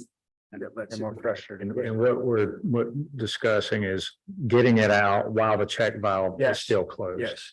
Right. I don't know how you get it out, right? That's the. That's the problem. problem. How do you get it out? You have to run a separate, Well, we're 8-inch getting pipe. easement, yeah, and run a pipe. Yeah, you'd have to run a separate 8-inch pipe through you could funnel it out here too. Could you use that ditch, right? The little, How did the streets there, like 15th Street, north? 12th and 13th, they were underwater for a while on the seawall side. The intersection of Hibiscus and Belle Isle and Henderson. yeah, and Harrison, Belle Isle, they were underwater for a long time. Yeah. I mean, the street didn't have any, just in the street barely. It was all the backflow of the tide. It had nothing Yeah, to do with yeah. the rainfall. It was all the tide. No, we didn't have much rain. It was just the surge. Yeah. And I think you told me it was only a 5-foot surge or something like that. We got 4.5 feet elevation from above sea level the water got to. Which is really alarming now. It was anywhere there was a check valve and the water was able to come in from somewhere else. Once that water was in, it was trapped until the check valve opened again. And that's just nature. It is what it is. And check valves leak too, so they're not exactly 100% watertight. Right. Yeah, they leak slowly, but at that point, the whole water table's coming up. Just infiltration. Yes. So Yeah. I think that's another discussion as far as pumping goes, because that's not necessarily something that you would have to. I don't believe it would be part of your project. A pumping system just to get the Right. water out. Is it just 9th Street that was was it 9th that was the biggest issue, Frank, or is it? Oh, no, they were all, Have the same? I'm talking, As you was got. bad. Yeah. it was bad all the way I down. mean, we walked, the guy helped sandbag Rich on my street. We walked down when it started to recede. And you actually had the seawalls about a foot higher than the regular seawall. The seawalls you just put in at the dock at 7th Street. Yeah, They're up about a foot. Is that because of the county code or you just did that? it's a minimum of a 1 foot cap. Okay. Yeah. But the other ones, people were, I know it's It's just- encouraging, if residents would put new seawalls in, that would help. I mean, that, because you go in front of your existing and elevate it a little bit, and so it would help. Because that's probably why we, just broke our seawall. well, Hold on one second. Let's let our guest continue so he can leave. And then if we want to continue this conversation at the end of the agenda, then we'll pick it back up. Please continue, Okay. sir. All right, on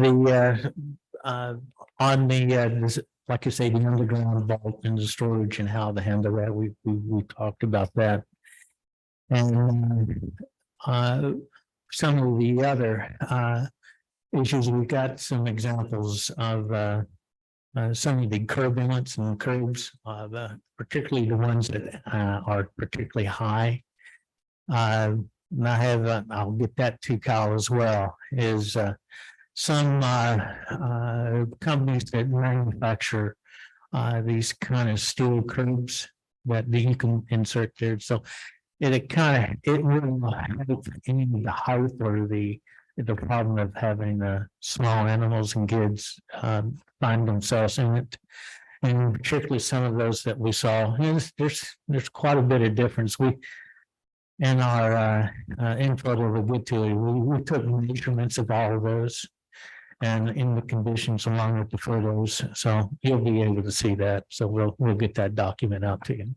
Talking about the drains. Yeah. Drains, okay. Yeah. And I think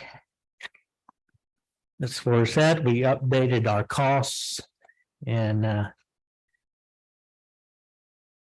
think in round numbers, the total budget based upon what we're adding to and changing. Still around just over 4.1 million. I don't have the document here in front of me, but we're pretty close to where we were, just refining the numbers there.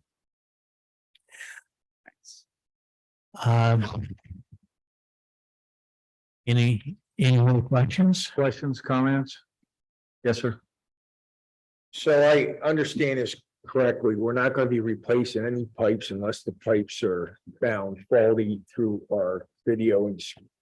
Right? Correct.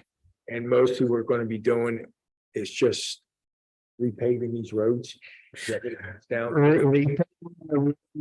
to? Fixing some of the inlet tops, replacing some inlets where we need to be. As we get the video, we see what repairs need to be made and we'll look at what's necessary. Do we slip line it? Do we repair it? Do we with the patch? If there's a hole in the pipe that we need to fix, then we'll specify that. And as far as new pipe, there's a couple of places where we're replacing the pipe entirely. But it's not very much, probably 2 or 3 places, the width of the road, 24, 28 feet. And I have a question. Did you, It's, we probably covered this last time, but I don't know if we had a resolution on it. The steel pipe that was bent. yes, The solution on that one. we're going to replace that. Okay. Yeah. And you're gonna put some sort of a box that it connects. Yes, and that one of the discussions we had and the problem that we have in a lot of places is right away. And we'd have to access it from the water, from the barge. And in that section, that where it's bent, I'm proposing we use the HDPE pipe, the plastic pipe, so we can do it with manual labor instead of equipment with concrete or steel pipe. So we can do that. We can do that from the water. What's the span of a pipe like that? The corrugated plastic pipe. Is 30 years. It's comparable to the CMP pipe and concrete. is there anything with a longer life than 30 years, 20, 30 years? Well, concrete's got the longest life. So, So why and, would we use concrete because we don't want to have equipment out there or? well, the hard thing about using concrete is the weight Right, and getting equipment to there and placing it versus the structure is in a backyard. So if we can use material that has a long life, like the corrugated plastic pipe, I call it plastic, but it's a more dense material and it's been used, even the DOT uses this material now. So this is easier to replace. Yes. It may not have quite the lifespan of concrete, but if it It's close, Failing in 30 years, it's not that hard to replace. right? Exactly. Is it a plastic, neoprene, plastic or? It's a hard plastic. Okay. And I'm not gonna get you the specs on that, but it's been used and the DOT's allowing the use of that material for the roadway projects. Because as long as it's not compromised, it should last forever. I mean. That's correct. Mhm. Okay, any final comments or questions? I just wanted to add that the plans are pretty detailed. It details every pipe and what's being done to it. So if you have any questions, I would say review every page. Okay. I appreciate you coming out. Well, thank you. Giving us this presentation. I look forward to seeing those videos. And, Yes. and the other pictures, and I believe you're gonna send some files to Kyle to distribute to us, is that correct? That's correct. Okay, great, great. All right, well, thank you for your time, and I look forward to the next presentation. Okay, thank you. Thank you, Larry.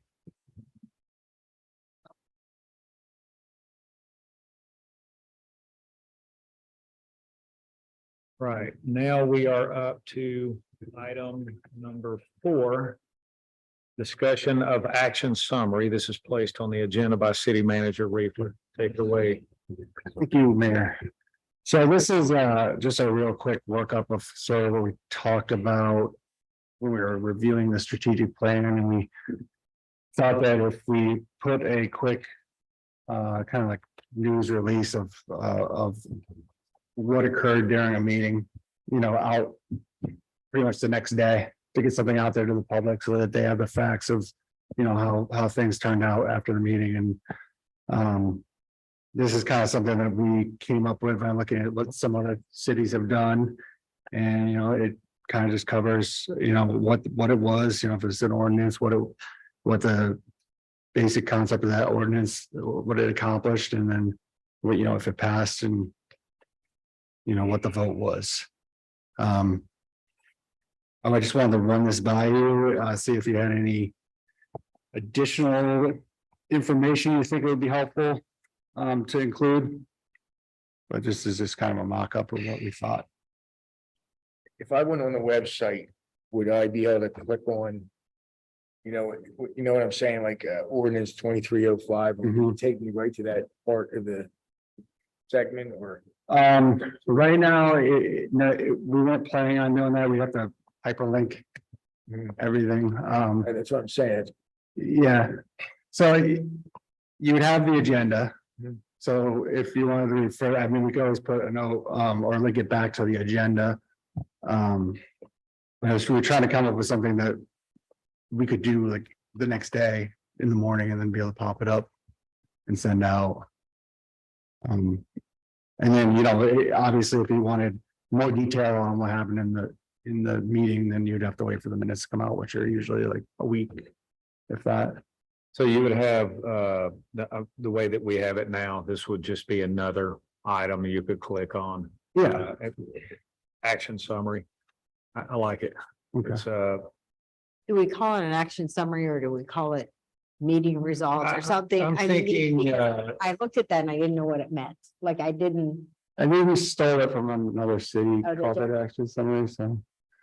You can call it whatever you want. I know, I just looked at it. I'm like, I don't really know what that means. So. these are I mean, it's everything we voted on, Yeah, everything we took action on. yeah, that makes sense.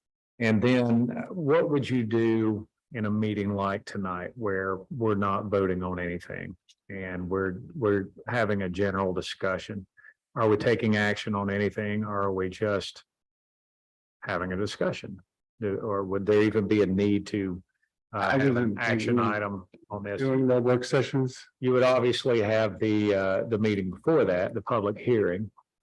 That would be a good one to have, but do we need anything else? I like the action items too, because it's straightforward. Sometimes when you try to interpret a discussion, then it can be, you know, depends, could be misconstrued. thought to, one way when someone could hear it a different way. I'll tell you what would be helpful would be to have a link on here, like Mr. Banker said, that would take you to where you intended to place the minutes whenever they're finally okay. updated. I know it takes time. No pressure. You can do it the next day, okay?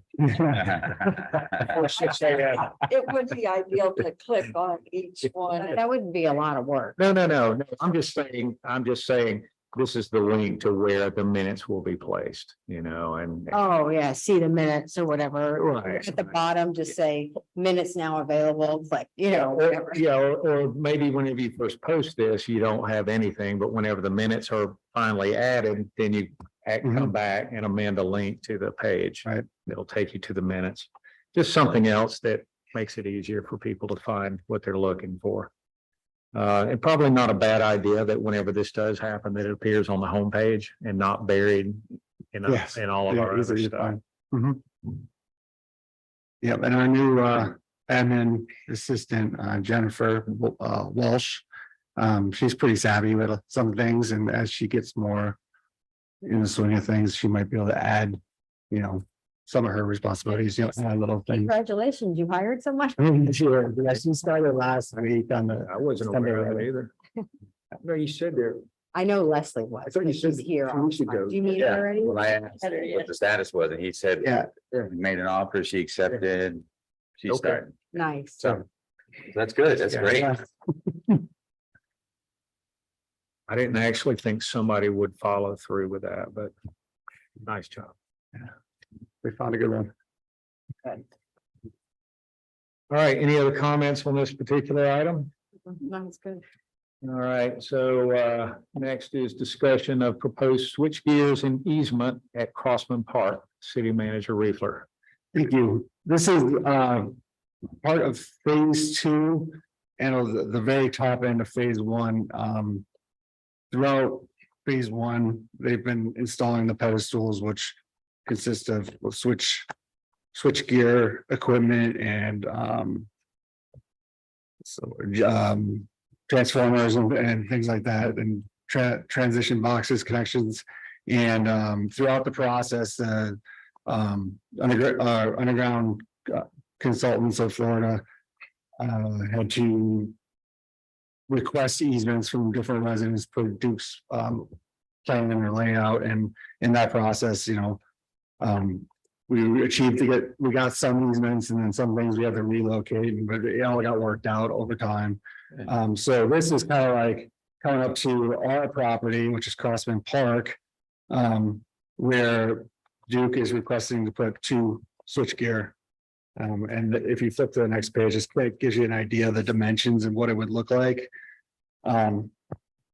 It's kind of like it's part of the process, and when you underground, the equipment still has to go somewhere. And we've been asking a lot of the residents as we move down, like to put it in front of their houses and things like that. But since this is being city property, I asked that they, give us a layout of what they're requesting, because then they would give us an official easement that we would approve.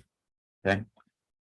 And I was okay with this design. We have like a communication, I think it's the Frontier, is an in-ground box there. These things unfortunately can't be in-ground, they have to be outside. But the way it's laid out, it's kind of just tucked in right on the property line. It'll remove like one of the shrubs, but I think it'll sort of stay out of the way. So it's sort of like a utility corridor of that park. But I didn't see any major problem with it. That's the best place for it, if we can keep it on our own property versus, residents' property. Mhm. And for the most part, if they have to get in there, they'll get in there for whatever the equipment has to be worked on, but we can put like some shrubs or whatever, and Park bench. whatever. Oh, that's good. Yeah, I don't have a problem with that. Okay. Everybody good with that? Mm. Wow, it's buzzing right through these agenda items. Let's see here, civic website. I'll tell you what, it's 5 minutes till 7. Let's take a few minute break. Everyone, and then we'll come back in about 5 minutes. I mean, it's good. Just so everybody will see better tonight. I just did a quick glance on there. So the reinforced concrete pipe, of course, it depends on who you're asking, what organization, 100 years. I Pipe disagree. into the polyethylene pipe, also 100 years. Okay. I disagree. Why? Well, first of all, concrete poured back then. Wait a minute, we only have a 60. Well, we're not. We're on break. It was only good for 60, 75 years.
Always looks so bad.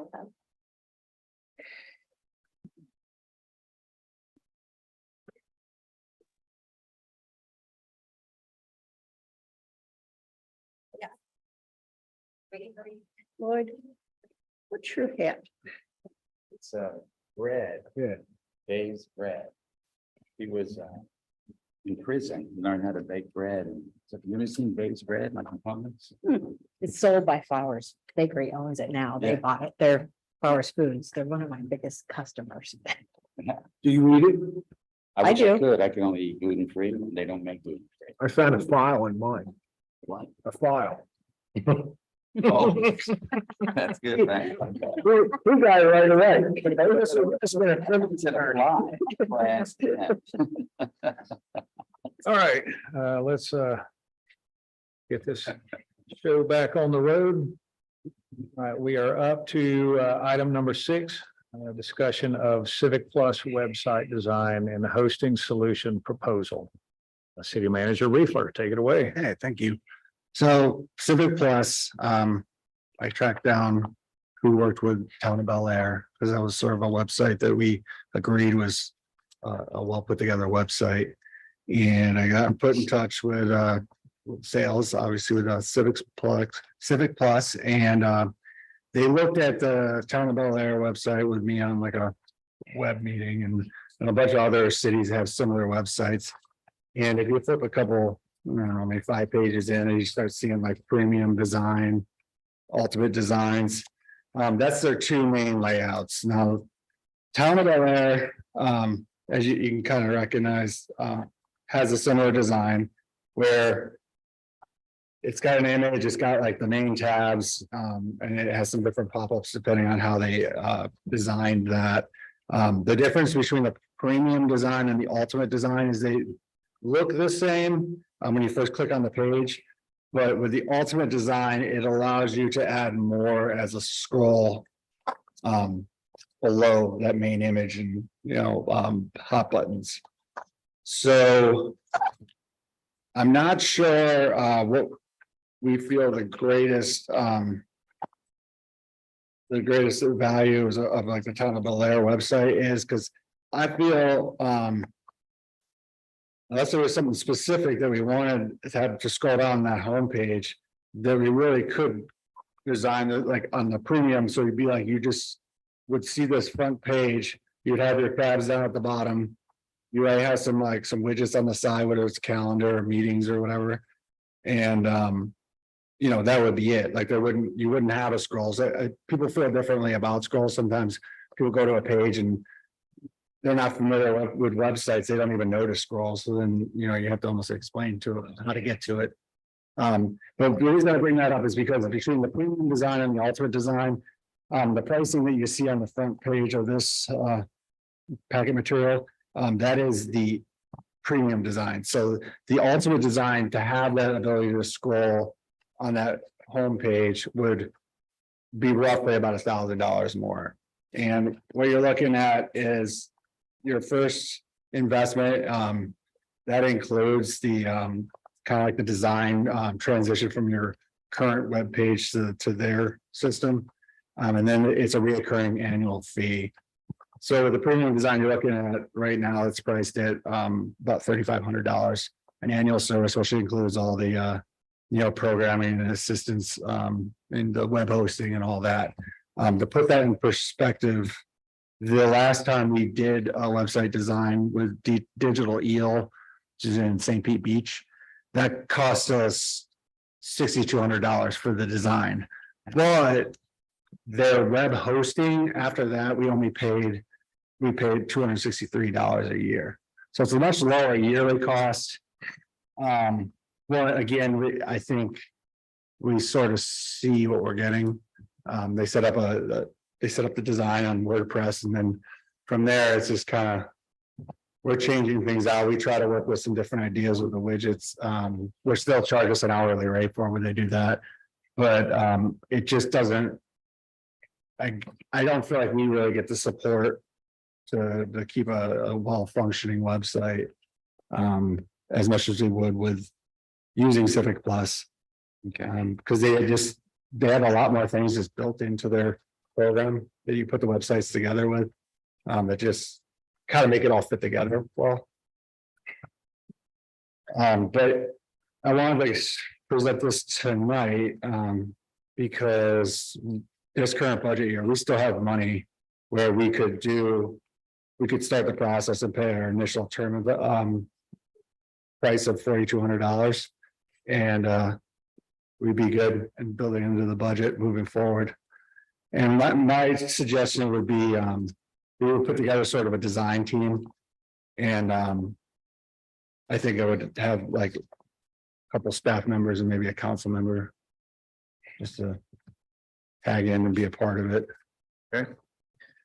I'm gonna speak for Vice Mayor Shirley because she normally wants to see all the numbers for comparison. You know, old versus new. So you want Company that we currently, we currently have, so what we currently pay is $263 annually.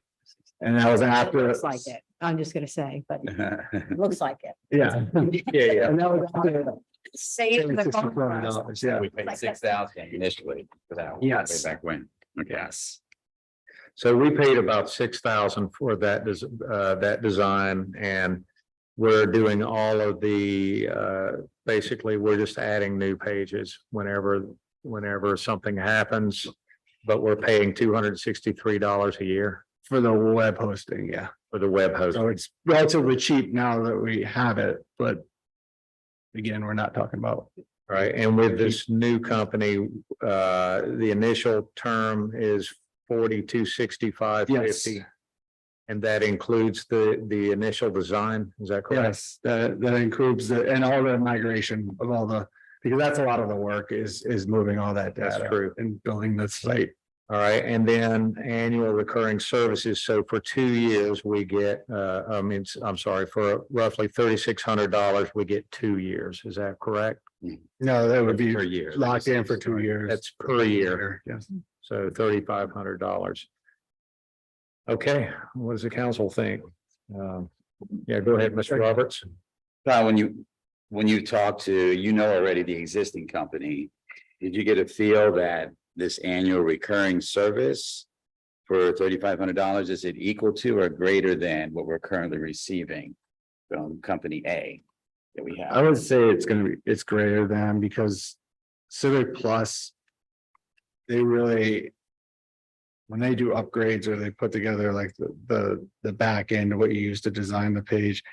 They put a lot of effort into like making it like user friendly and. Okay, So it sounds like. the other company more was like they selected to use the program WordPress. And they will. For a fee, if you want to try to do something more, they'll work with the programming side of it to try and add a third-party widget or something like that. Okay, But it's not always successful and that's done. it's kind of like they're just there to sort of use that tool and try and help you use it, but it seems awfully limited and. A lot of times when we try something new, like whether we were putting that scrolling thing on the front page, there was like, they run into the little like quirks with the system and you got to figure them out. And it's just kind of, Okay, it's kind of like maybe the difference of, using like getting Windows as your operating system or trying to use like a free shareware operating system where it's cheaper, but you expect to have like the quirks to go along with it. There's an awful lot of research involved in using an open source hosting solution, such as WordPress or Joomla, something like that. Plus, you never know where the plugins actually come from. So the extensions that you want to add to it, none of them are made by WordPress. They're made by companies all over the world, and you could very well be putting something on your website that's China or Russia or something like that. Either way, you have to kind of look around and guess, is this going to work or not? Then you physically install it on the website and see if it's useful. And if it's not, then you kick it off and you try something else. There's a lot of work involved in doing that. And it can be done if you have the manpower and you've got somebody that's focused on doing that. What I see the advantage with this company is that this is all they do. They focus on these municipalities, and looks like they've got something that seems to be working out. It's not a one size fits all because they do some customization, but for the most part, they know what we would be looking for. And so there's a lot of value to that. The question is it worth the? I'm guessing we're probably, if it's $3,500 a year, versus the 263. I have no problem communicating, wanting to do better for our community. Question is this what our community would want us to spend our money on? Do we have some kind of tally to how many people look at our website a month, a week? Can we tell that? Is there? Know what I'm I saying? gotta look at what we How many currently hits? have on there as far as counting. Yeah, I know they spend a lot of focus on that. We're in finding out what most traffic is interested in, and then they design and have things like adjust accordingly. So there's like a little bit of like AI built into it. But I don't have the exact numbers. I do hear all the time, though. It's very hard for anyone to find. WordPress will give you all that data. Okay, that's not really the issue. If it's lame, people are going to go and look at it a couple of times. They may want to go and look at meeting minutes or a link to municipal code if they are building something. It looks to me like this is trying to figure out a way to encourage people to come and look around. Plus, it looks like this also adds a sense of pride to your community if you've got a nice website representing you.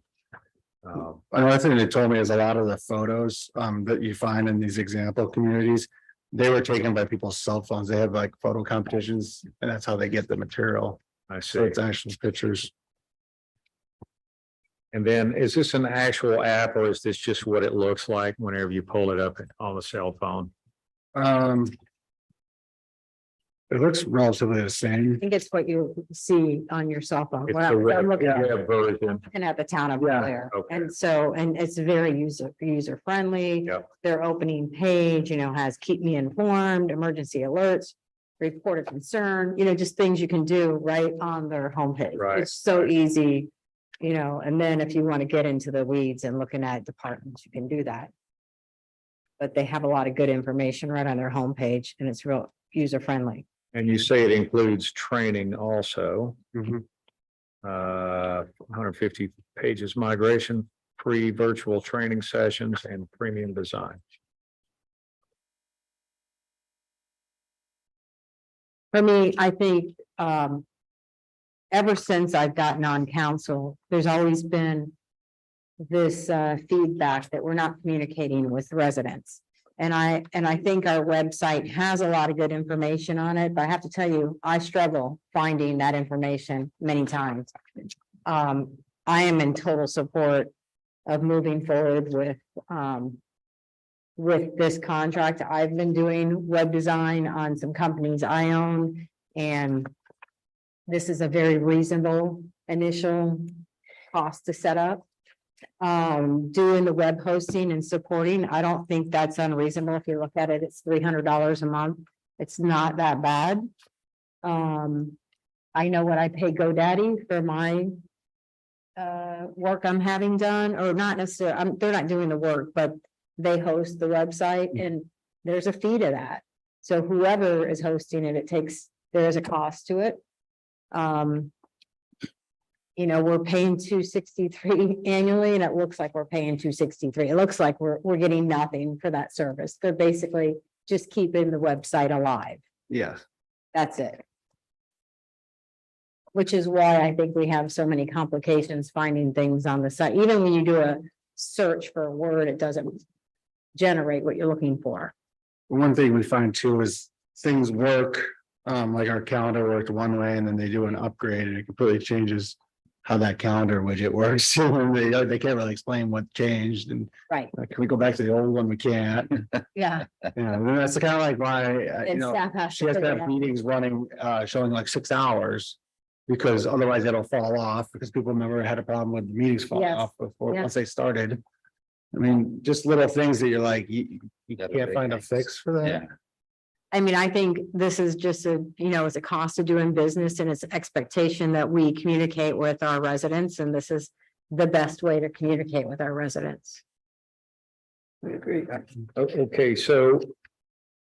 Make sure that I understand what I'm looking at here, because I see a quote here and then I see project cost here. Is this what this is what they openly give out and then they're offering us a deal? You see, I know we're getting a discount because we use Unicode. That's one of their programs. So we get 10%. That's probably what the. is that why it's, difference is, okay, yeah. all right. Yep, I see that now. So we're a Civic Plus customer, Yes. okay. And that includes hosting. Well, this is nice because there are added options where you can add, We don't, you can do your bids and RFPs through here. I mean, it could potentially eliminate a lot of work for you too. yeah. I'm looking at what he's looking at. I don't have those pages in mind. Page 18. Behind it, there's a big packet. Page 18. Okay. He's got them in black and white. We got. Oh, okay. I'm sorry. Yeah. It was- You didn't get the color. I don't let Patty print them out for me anymore. Print them out. I made her stop. Got it. Normally I use my computer, my battery was dead. I'm dead. So I had to print both sides. yeah, I like that. All right, well, let's just go around the room instead of Mr. Roberts, what do you think? I would definitely be in favor of it. All right, Leslie, In favor? Frank, I'd have to know how many people visit our site before I can make a decision on this. If it's only 50, 25 people a month, I think it's a waste of money. If it's So part of that could be that they've tried to and then said, there's no Nothing there. point, so they don't come back. I think our site's pretty easy to navigate right now.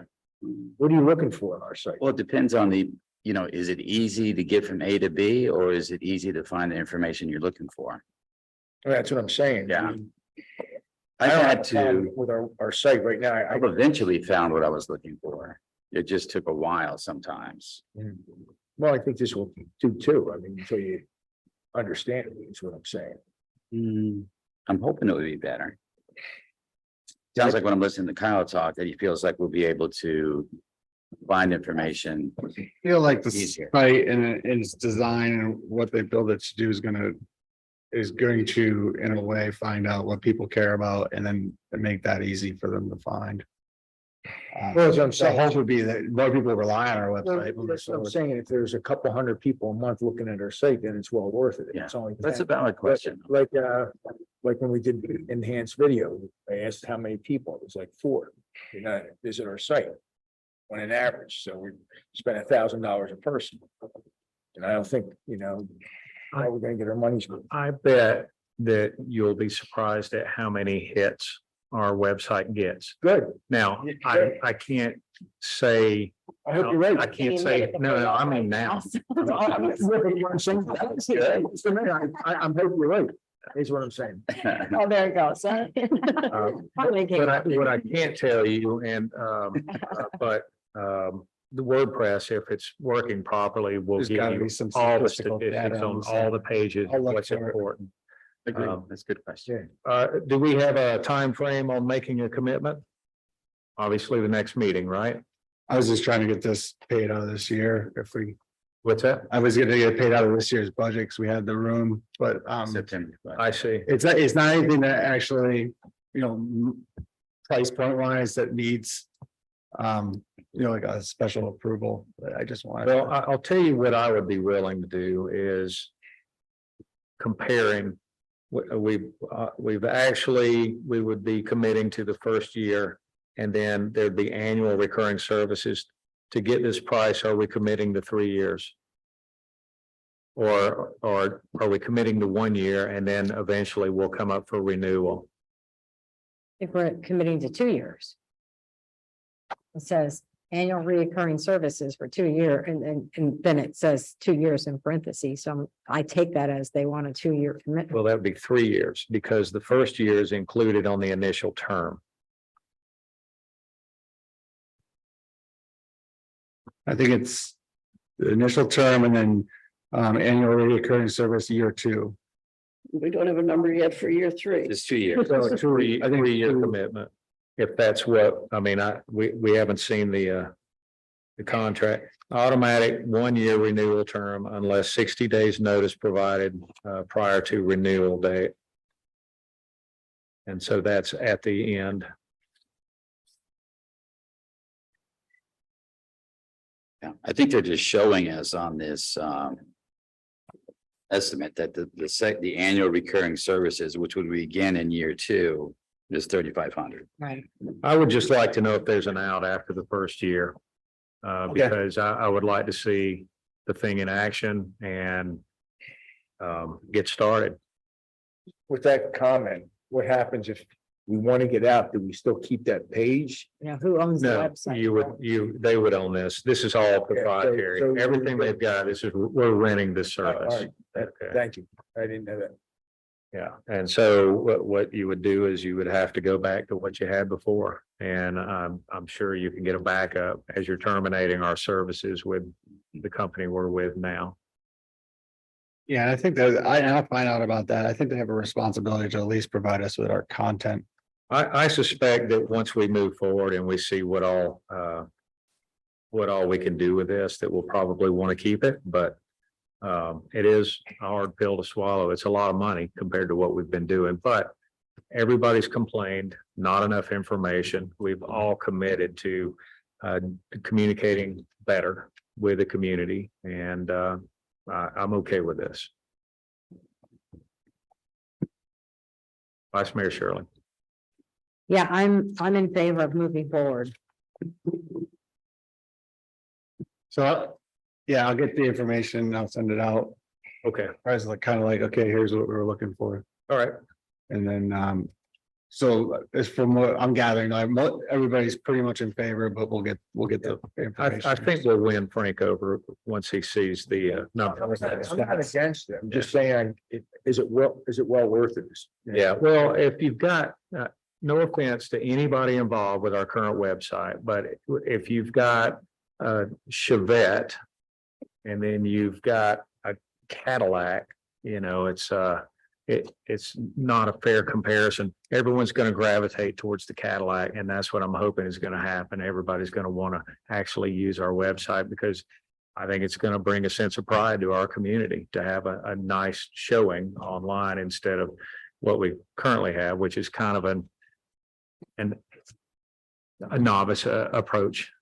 I'm trying to be as Well, it's old, right? So Yeah. it doesn't have new technology applied to it. correct. Yeah.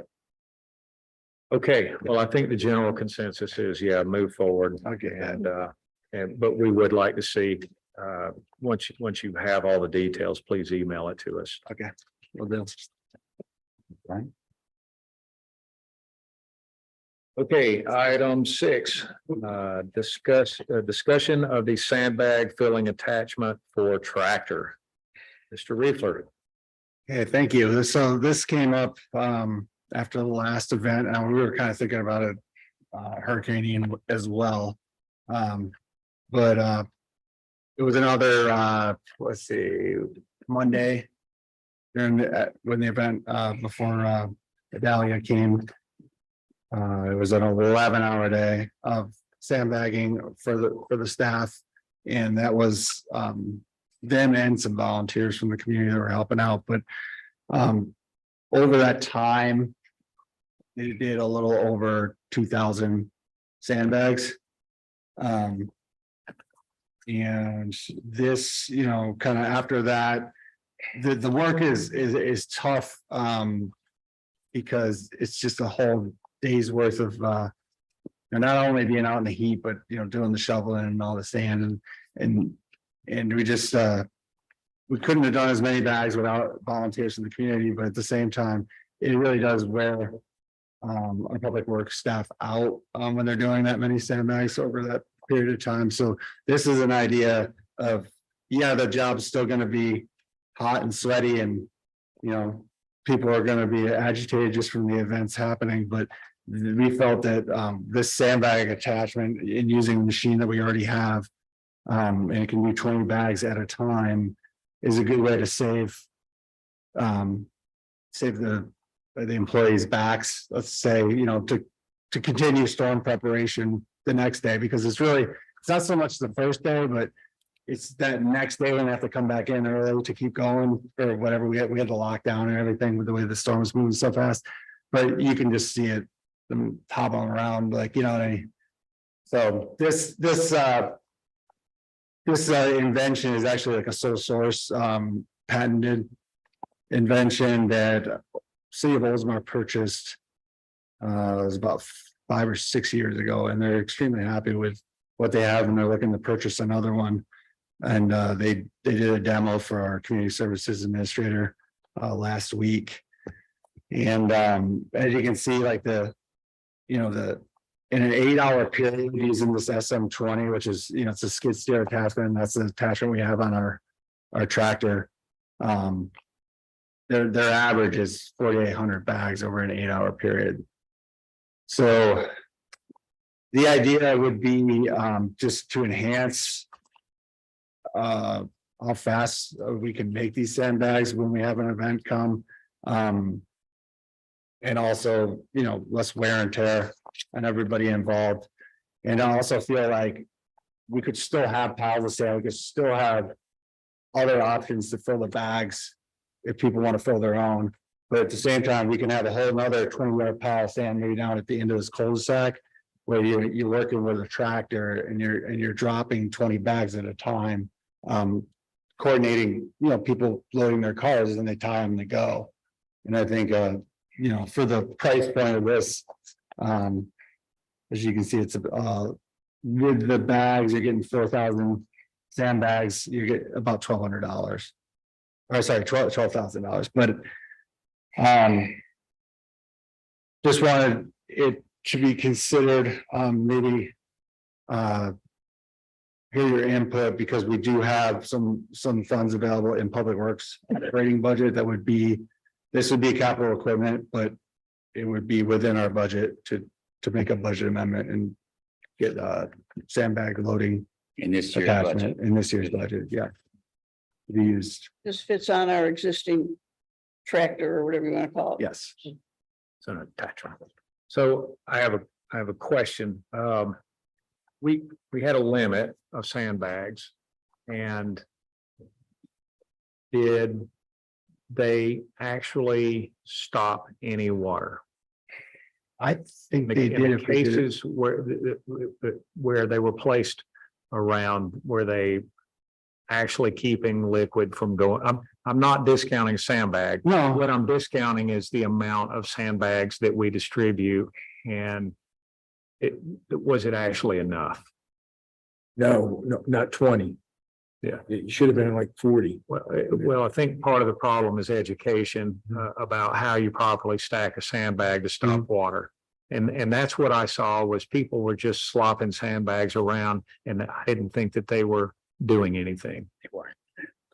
And so I would say that I would be willing to do this, but we definitely would need to raise our limit. I mean, if that thing did what we expected, they should have been driving cars up, reloading all day long, getting ready and stacking sandbags to stop the water. And unfortunately, I think that some of the people that did receive water damage, if their sandbags had been stacked correctly, it would have stopped it. But I think that's something we could, again, back to the website. I know the county actually has information on that, about how to properly use sandbags. And of course, you don't just use sandbags, you have to have some type of visqueen plastic behind it. Otherwise, you're just smoking in the wind there. right. So and maybe that's something we could put on our website that says, it's, you could be out there with the crew and showing like a little demo. Here's how you do this, because you're exactly right. If they don't do it properly, it's a waste of time. Yeah, well, it's definitely, they need more than 20. Oh, from a number I standpoint, mean, yeah. This was nothing and people flooded. So, I have a question. Are these poly bags they have quoted on here, are they proprietary to this? They are proprietary, but they are not much more. Pretty cheap, 37 cents or something. Yeah. Yeah. And, you know, we talked to City of Oldsmar about that and they said the other prices have remained the same, for these bags and, you know. This doesn't tie them, right? No, It's just, I know, I'm a little confused at what I'm seeing here. I wonder how you attach them to the mechanism. You know what I'm saying? no, they have a way of slipping around those little holes, and then the ring is, it's like a loop and it's inserted so that when they release the bags, it drops them and pulls them tight. And then it's set down, you release the ties and then the idea would be, you know, that's something, somebody who may not be as physically fit can tie their bags and then we can help them get them in the Well, car. it does say here that it fills, transports, and securely closes and places the sandbags. Yeah. So it does. That was gonna be one of the questions I was gonna have, though. I mean, I noticed when people were filling them out here on their own, some people weren't quite as smart like me. I would fill that thing all the way up because I wanted more space to be covered. That's pretty heavy. You know, when it's full.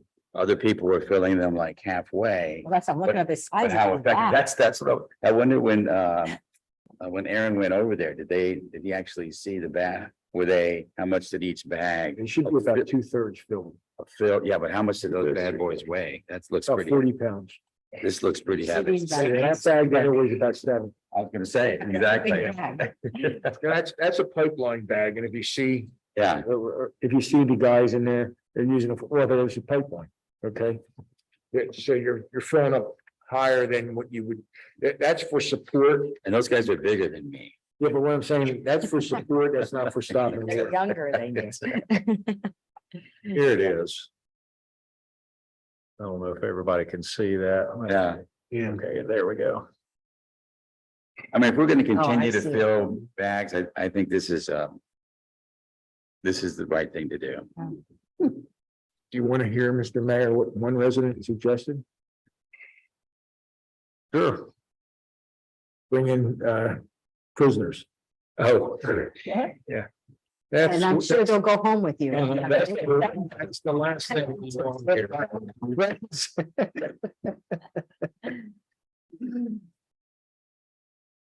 It's one of those acquisitions that you say, well, we paid this much money and then we don't have a storm for 7 years. And people go, well, why did you buy that? But when you need it, You need you it. need it, It's called insurance. If you don't have it, you're gonna need it. right? So I. Thank God you don't have a storm for 7 years. There might have been 1 year in my 5 that we didn't activate the sandbag station. Okay. It seems like there's always some Something event that's on the that people horizon, want right, sandbags. right.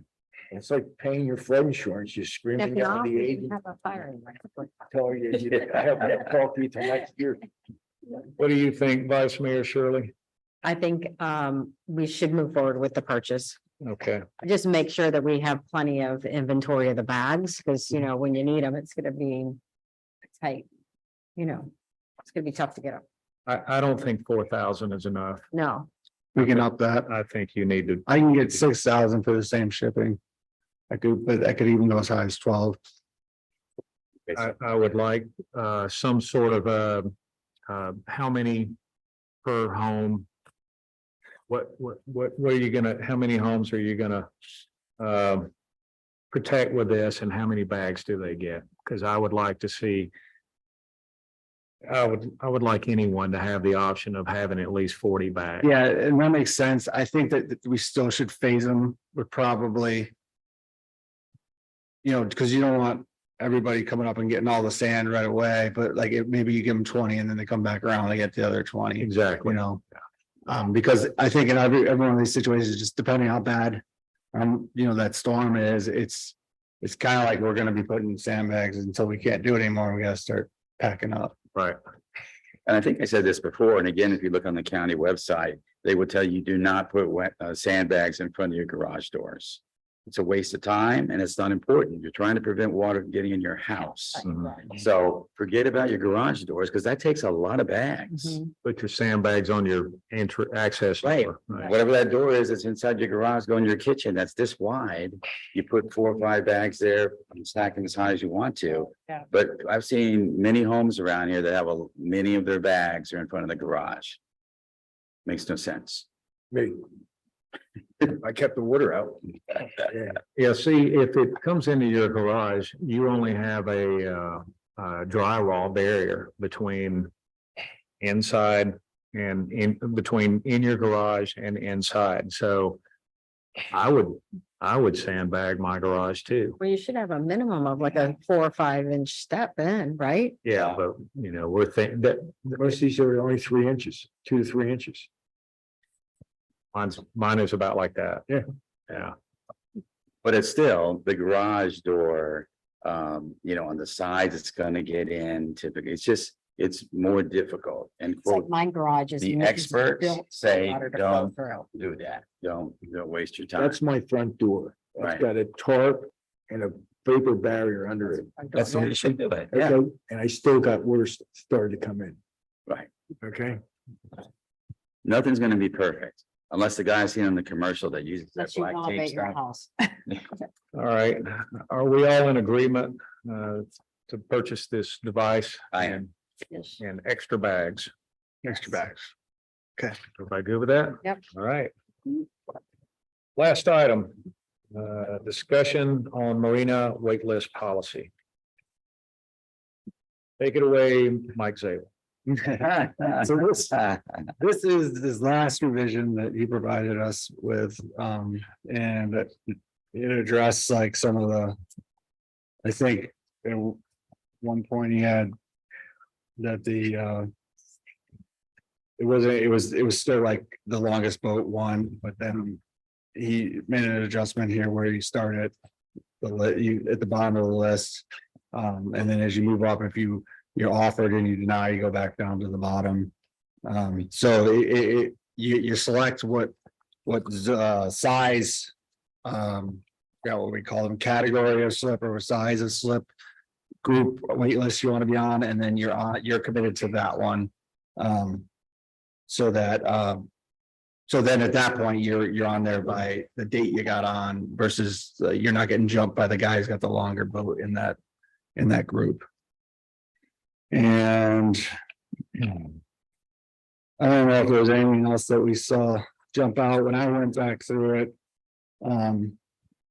Those little things like she'll fill out a Maria waitlist form. I'm just gonna have the form we currently use on the website. Very rarely do we actually have a paper form someone's got to fill out. There was one thing one comment I received from someone in the community. They felt that the 180 days versus 90 days, that's basically they wanted it the same for everyone. I realize that it's easier to buy a smaller boat, but they just thought that it should be the same across the board. And I agree. So if we had to do one or the other, are we doing 90? I don't think 90 is acceptable to Is pick it? out Okay, the it's not perfect possible. boat. Okay, What, and then what they're paying, how much are they paying for that slip rental? Well, we're waiting for not the bottom, not the cheapest price, right? I think they were paying the maximum to hold it. I think they should. I don't know if we've Okay. talked about it, but I think they should. yeah, until they get, I mean, that's good. I mean, that's incentive. They're not gonna get Right. maximum size boat, but I mean, you're paying a premium price to hold a spot so you Sure. can actually go find a boat. And there's many places that won't allow that. So I think that that's something that we're offering a service and and then when it says, we'll submit an application, the city will collect a deposit. So I think that should be the 1 month of the maximum. The deposit amount, Yeah, yeah.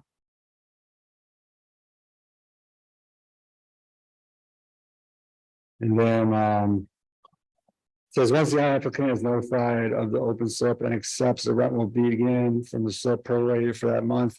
But I wanted to put something in there that each waitlist applicant will get 72 hours. Because we gotta have some kind of like from when we notify and we call them, leave a message, email their email address. And then from there, it's like, gotta set a time limit. Oh, yeah, I To think get that them to that's commit. fair. 72 hours, Yeah, that's fair. Yeah, to get back. Yeah, I want this slip or I don't want the slip, give it to the next guy, right? That's all you. that's what I was thinking. That's what I've done in the past. It seemed to work. I'd be like, I need to know in 72 hours. And what if you can't reach them in 72 hours? Here's a question. Maybe it's 72 hours upon, I mean, I mean, you're the next in line and I can't reach you. At what point do you say, I've done everything I can, I'm moving on to the next person? I would say like, and we can explain this maybe in the wait list application that we will call the number, leave a message, and we'll email the email address. And Okay. from there, the clock starts. And if you don't respond in 72 hours, then you're Yeah, out. So you require an email and a phone number. I think, yeah, try to get them both Yeah, ways. that's fair enough. If you're overseas or something. Yeah. just- Yeah, you'll get your email. You'll get one of Yeah, those yeah. communications, yeah. Oh, and then it says. Assignments are prioritized, at no time will any household, regardless of how many homes the applicant may have in Dollar Beach. Have 2 or more boats registered at the marina. So. Does that mean, because we do have one situation where there's a household that has 2 boats at the marina, are we gonna just? Is that a grandfathered thing at this point? And then Is it's that even a household here? technically now non-resident where they live, It's because they have rental property here. yes. Yeah, I'm not really sure how you evict a boat, but that's a situation that they're probably going to say, well, I'm grandfathered in and you need to allow me to keep it. But there should be a mechanism in place for addressing this. Do they renew their agreements at any time? The agreement just runs. It just runs, I mean, we have the option. To cancel it at any time, but, you know, Well, what I would say is that everybody that's down there needs to reapply and they're first on the list, except for the person who has 2 boats. And then they get 1 boat mm, and, you know, first dibs. But not both. How long has that been going on? I mean, that's a tough one because. I know it's a they've been tough doing it one. for How long now? oof. I got it, I would say 8 years or so. Well, they were Those two. separate. Those 2, they had both of them when I came in. Got here and that Oh, was okay, like longer than- 8 years ago. Right, I think it's always been that way, right? I don't even know who it is, but I know that Yeah. that's been an ongoing concern for the city. Like we've got one family with 2 boats in the marina and they don't even live in the city. They just own property. Then we also gotta deal with the fact that they, you know, it all goes back to we have. Them install the lifts and then Are they both on lifts? they pay for the lifts and. How big are the slips? How much do they pay? I still get back to, we're not charging enough. It's just like the beach parking. We just don't charge enough for as valuable as that property is. We don't charge enough for those slips. And I know that I'll get kickback from everyone that's down there, but I bet other citizens would agree with me. Other citizens that are trying to put their boat in a slip. would That's agree where with you, me. I guess that's where you would, if you wanted to, you'd increase the non-resident rate.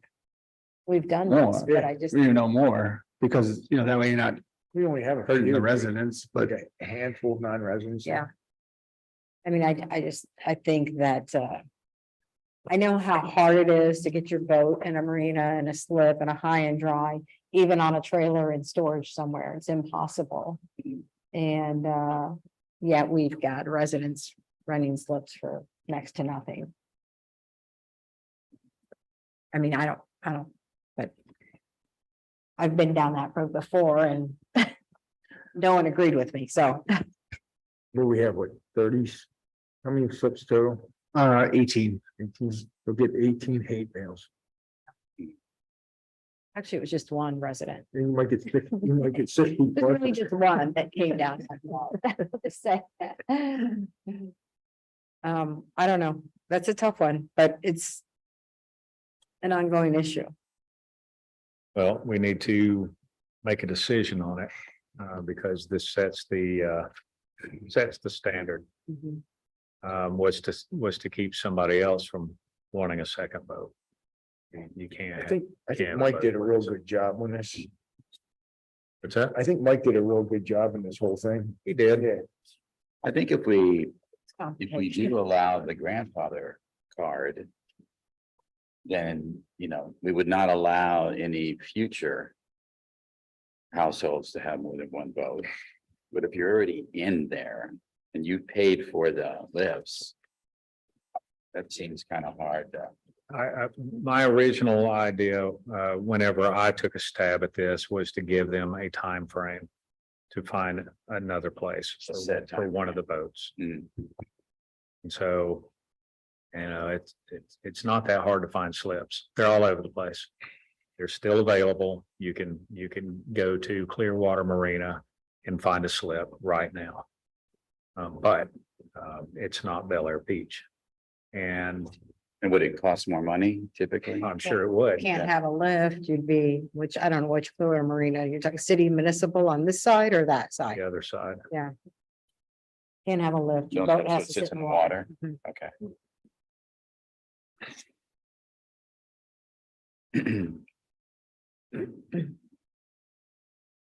And you said both the boats are on lifts? They don't have a Yes. big boat that's in water? Most boats over there are on lifts, aren't they? All the 3, There's a couple that are in water. 2, maybe One of 2 them or got 3, sold. 2 sailboats at least. So we don't mandate that they use the lift. You just But we allow mandate that they take responsibility for it and then remove it when they're done. Okay. I would say give them a year and pick one. That's a fair time. I frame. think that's fair. Okay.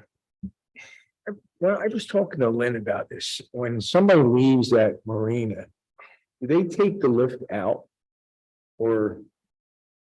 Because he No, said, it's a single use. yeah, They're told they have to take the lift out Yeah, that's right. unless they can come to an agreement with the, the but that's new technically owner. coordinated. They gotta do it all on their own. Okay, but the lift has to technically come out or the new owner has to agree to it. New I thought New owner I think takes that it was a little on. weird, you know? Yeah. Yeah. And the problem is no one most people don't maintain their lifts and, that's why we have, have neighbors where their boats are hanging off the, because they didn't maintain the lift. So we don't want to take that responsibility as a city. Yeah. It's a Would we- big, it's a would we- big deal maintaining one. Would that be our responsibility to lift if it failed? Not Yeah. with the amendment to the contract that we do, but.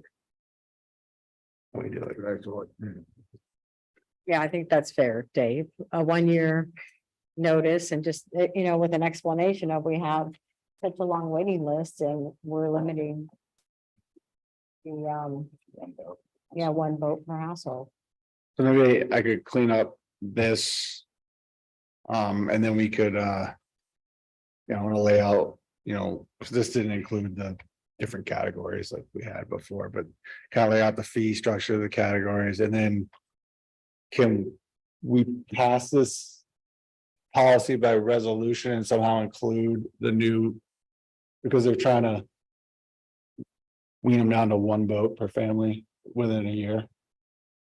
I mean, we can definitely pass a resolution as far as the procedural elements of getting the new marina policy, codified or established. As far as the,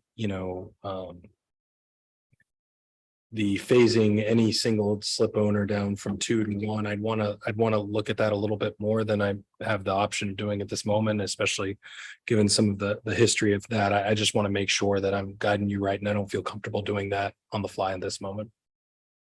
All right. And I would like to see, they talk about Exhibit A, the Marina wait list form, and Exhibit B, the annual confirmation of interest form. Can we get copies of those? I'd like to change that around to something more electronic, because Okay. for the last like 5 years, I've been doing it via email. Okay. It's just a lot quicker. Turn around, and then, yeah, like I said, we changed that form to the website, but I mean, I want to reword that. Okay, then look at that, the way that section 2A is written. I think that language can be cleared up. You know, no more than one boat, you know, right now it should have 2 or more boats registered to the marina. I don't, that sentence could be cleaned. Yeah. But, you know, just kind of focus on that a little bit. And I'll get Attorney Moore to review as well. And then it was always the licensee. And for some reason, you wanted to change it to renter, but I believe our agreement says licensee, so I was gonna change that back. And then have So whoever has the license of the boat also is the runner of the. yeah, it's slip. just So, yeah, there's yeah. not, it's a license agreement. because look, I could go rent the slip and then give it to Yeah, they cannot Right. sublease, yeah, who doesn't live in the community, right? right. when do we receive a cleaned up copy of this?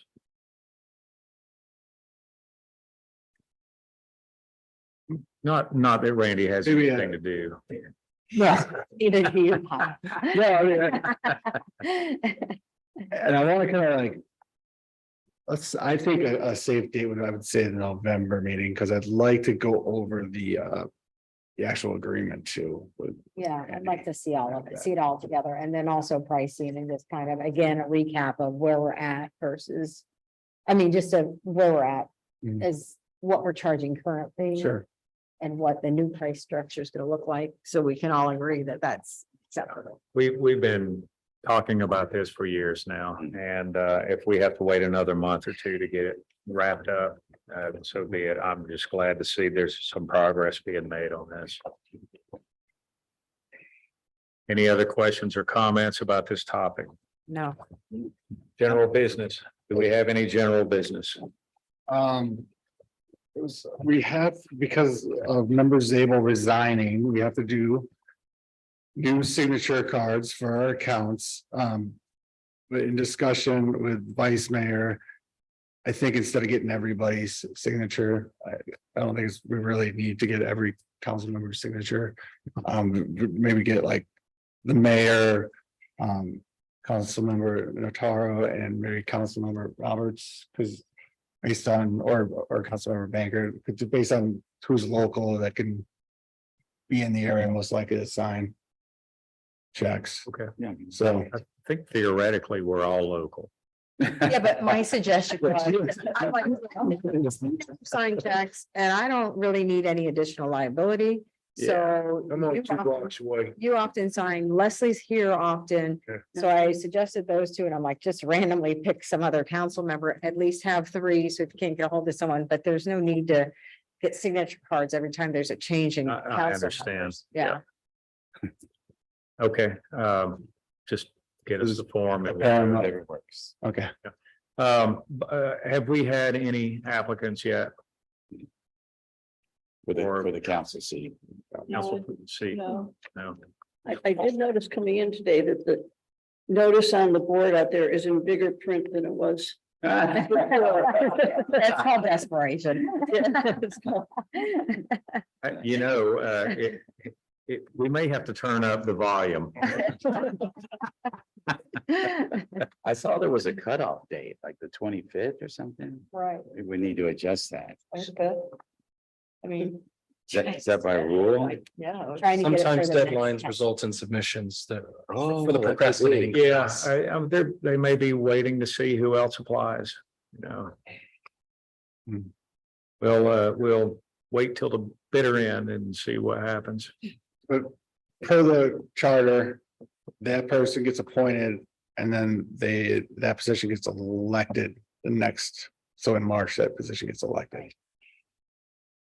So it is kind of a, That person is what? so if you appointed somebody in October, when March rolls around, they'd have to be elected or that somebody. Yeah, they would have to go through the regular. And But he's finishing Zabel's, or he or she's finishing Zabel's term. doesn't matter. It's Uh, the next it's the Next election. election. The next election. Yes, Okay. Yeah. so it says. Because we've It been just through this one. coincidentally, when we were talking about Glenn's. He would come Well, up. wait a minute. No. Per our charter, he would, no. They wouldn't have to run again. He Yes. would finish the term. Yes. The next election is your term ends, Right, but but- Zabel's. But you're was agreeing my to term. Yes, so Zabel, so the person that you put on wouldn't go off until your term ends. Correct. I know in the Yeah. past, we have That's what had. I was- ran that's what them I on was the getting- next election. Okay. If they wanted to stay in, they had to run in the next election. Belinda's term is Glenn's, Glenn's. Yes. So that's up in Yep. March. but. Mike's. Is would up be in- up until the following Yeah. year. Correct. So what is the answer? Can you move? The person As the who city is attorney, appointed I'll- will serve till. Manager, I don't want to do it right this second, because I want to make sure I'm reading the You made language. Should you technically move Belinda to Zabel? No, No, because they were you're put into the seat specific Right. for that purpose, even though you guys don't have. But I think that's commissions, we what can't Kyle move was around saying. that Kyle way. was saying our charter says it's the next election. That's what I read. It is. He wants to verify. It is, it is. That's how we've always done it. it's the next election for their term. Right. Oh, it says annual The election. next election. No, that would not make sense because then you would be flip-flopping the cycle of the elections. Correct. Yeah. Well, it might be a And long which is- charter. which It is might fine. need to be. Here's the language, filling the vacancies.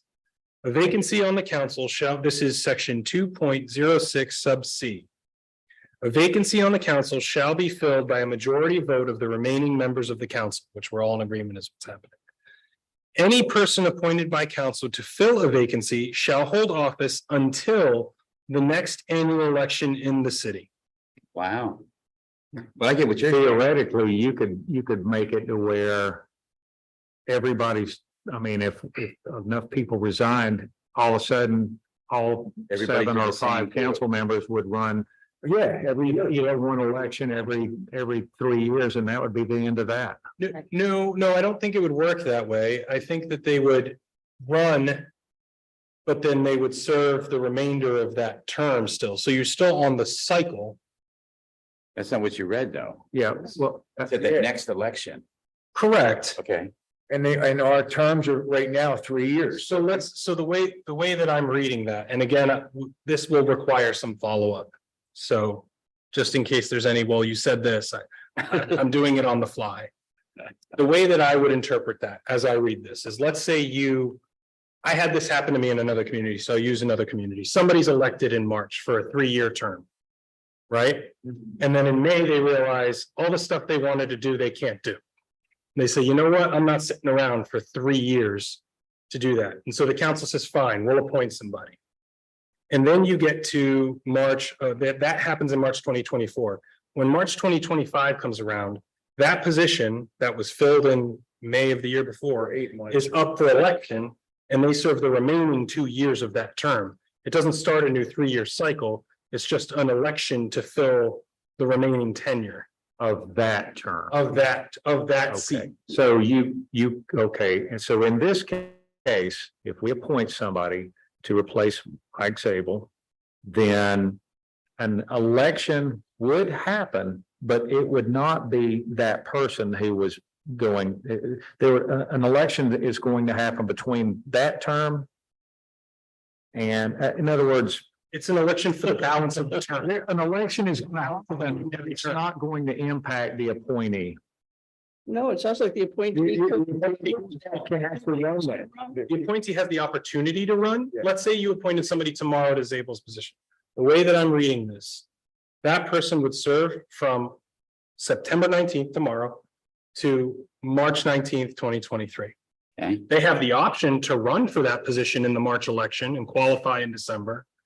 And if they do, they are one of the candidates eligible for that seat. But that election is for the balance of Mr. Zabel's term, which I believe runs in 2025. That makes sense. So they would run 2 to years. serve We can get another. just one more year. Right, But right. here, And so what we may need to do in our qualifying period as that approaches is, Mark, are you running for that particular vacancy or just, or establish how that will be handled, which is its own issue we now have to address. can I throw a wrench in there? Oh, that's absolutely, it's a gift. It is a gift. So the way it is right now, come March, the three highest vote getters get, there's 6 people running, 5 people, whatever, 3 highest vote getters get put on council. So would it be the 2 highest vote getters stay for 3 years and then the 3rd highest or the 3rd lowest or whatever finish up Zabel's term? You know what I'm saying? I do what you're saying, and that's what I'm trying to wrestle with in my head is how do we address that? Yeah. In our, and it may be that we address it in our resolution that calls for the election. Or amend that if we've already adopted it, because I can't remember where we are in the process, but we either establish that. If it's 2 vacancies plus, I think it's actually 3 vacancies plus Zabel's. So that would be 4. Right, right. In which case it would be the top 3. We could do it either the top 3 get the ordinary seats and 4th place gets the bridge term. Or we could say during the qualifying period, there are 3 seats that are up for at least 3-year terms. And 1 seat that has 1 year left.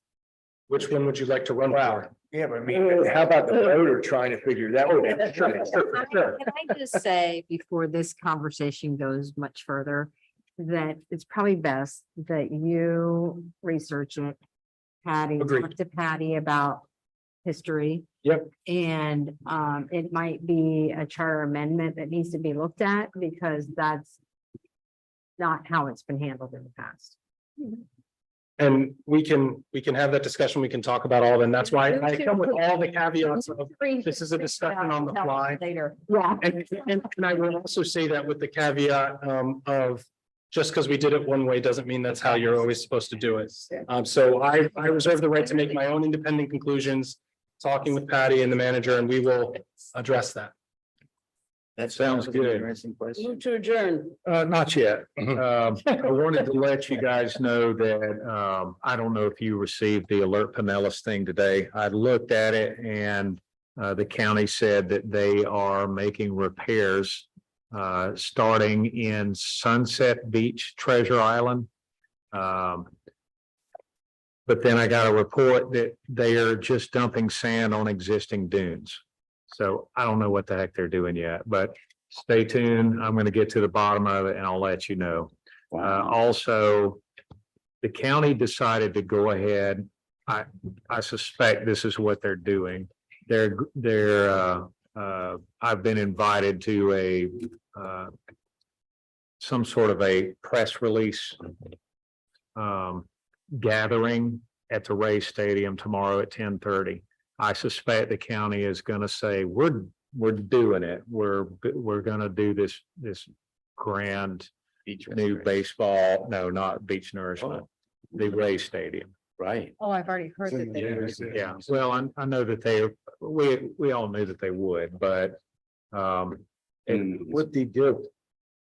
You know, we need people aren't gonna come down and see the Rays unless they can go to the beach. exactly. You know? Well, at the TDC meeting, they said, I don't know if anyone was actually here whenever we hosted the Big C. They painted a picture of doom and gloom that if they funded it themselves, we were all gonna go broke. The FEMA would turn their backs on us. You see this Army Corps won't budge. Well, that includes FEMA. They're not doing anything for us anyway, as far as replenishing the sand on our beaches. But they said there's no way we can do it, and they danced all around. Well, at the joint TDC meeting, it was the Board of County Commissioners and the TDC. Janet Long said, we have the money to do everything. So they've got the money to do the Ray Stadium. They've got the money to renourish our beaches. They've got the money to do something for the Phillies, and they've got the money to do a project over on Toy Town for a sports complex. Let's keep the Phillies side there. Anyway, my point is that they're suddenly they have this unlimited. Well, have you seen how much you're charging in taxes? I mean, that's Well, what they, it's bed tax. yeah, That's where all these projects come from. It's not what we're being charged at home. It's for if you are a hotel. but the assessments are ridiculous that they're hitting the residents with too. But he said it and everyone said it. You're not gonna get a bed tax if you don't have people going to the beach. Right. You know, so Well, right now, what I'm getting from them is that they're only going to nourish the most damaged beaches. And I say to them that they're all damaged and what the How heck? do you assess that? So I spoke to Kathleen Peters and she walked up to me at the end of the meeting and she said, I was able to do a flyover and I looked at all of the beaches and Bel Air Beach was by far the worst. She said that Sunset Beach and Treasure Island was number 2 and that North Reddington Beach was number 3. So why they decided to go and dump sand on an existing dune in Treasure Island, I have no idea. But I'm going to ask some tough questions in the That's good. next couple of days and try to find out what's the plan, what's the real plan? Because so far I've not heard any plan other than we're going to do some places that need sand. So, here's 6th Street at 3 o'clock today with the tide going out. yeah. There's nothing. Yeah, it's awful. Yeah. Another thing is that I've been speaking with Kyle. A certain representative assured me that she should be able to get us some money to help with storm damage. And so I asked Kyle what's damaged, and he said $400. And what, come on, man, you do better than that. I mean, like I said, that most of the damage, most of our loss is the beach. But if you want to tie into, we're gonna try and extend those boardwalks, walkovers. that's all. That's the damage. There's no sand underneath and our beaches are inaccessible right now. So he quickly came up with a better number and I've passed that along and we'll see if that person is able to come through for us. Good. But I'll also let you know that what she's trying to do is piggyback on the damage that happened at Indian Rocks Beach. So we're, because they lost Yeah, a lot of accesses. They're in big They did. trouble. same deal. So maybe they'll come through. So that's something that we talked about is, extending those walkovers, because I mean, it's a good 4-foot drop. No, yeah, it is. They can't use. they're unusable Tape right up, now. it's gone now. The others, I know so. we- Last I heard, Indian Rocks is doing stairs. I want to see what the cost would be for both. And again, right now, if you keep the same angle, it looks like it's gonna have to extend, the ramp's gonna have to extend 10 to 12 feet, which will pretty much put it in the water most of the time. Maybe we can bend it, so, go up the beach or something like that. Yeah, look at some options. I mean, or maybe do stairs in one and then at least have one that's like accessible to the. It looks like Indian Rocks has pulled some of the planks up and you just come right on the beach now and then you got the walkway railings, but you don't have no planks now on some of the accesses because there's no place to go now, We still Okay. have dunes under ours. I mean, Yeah, we there's got- still- Yeah. Still dunes. And the reason we have the angles we do is because the state required us to be like 18 inches, 2 feet clearance over the dune. But people wonder why we have such steep Do they have to be angles. That's ADA? what, no, Doesn't have to be no, it ADA. doesn't have to be ADA. It would have took a lot more ramp, to make it ADA, so we. I mean, opted they not can, Morgan Street, they can, that's ADA compliant, right, to get out to the Mhm. beach, but so you're trying to figure out a plan, but I would say make sure that we get that in the budget and get that done, started sooner rather than later. It's been a while. And it's gonna, I mean, I've gone out there and I'm like, I'm not jumping off of that. I don't, I don't know how to get back up if I went down to the beach. Right. It's gonna be 5 tough. feet tall and it's about. There's a lot of boardwalks Yeah. being rebuilt right now, so we Carefully.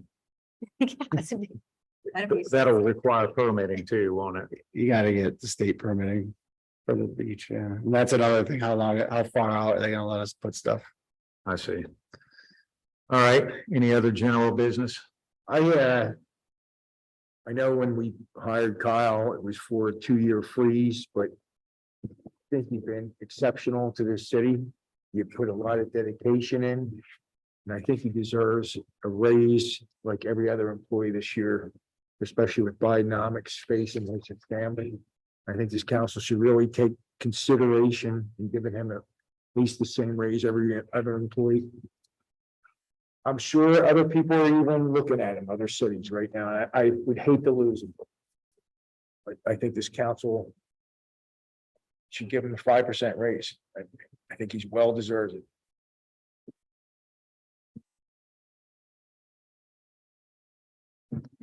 Any comments?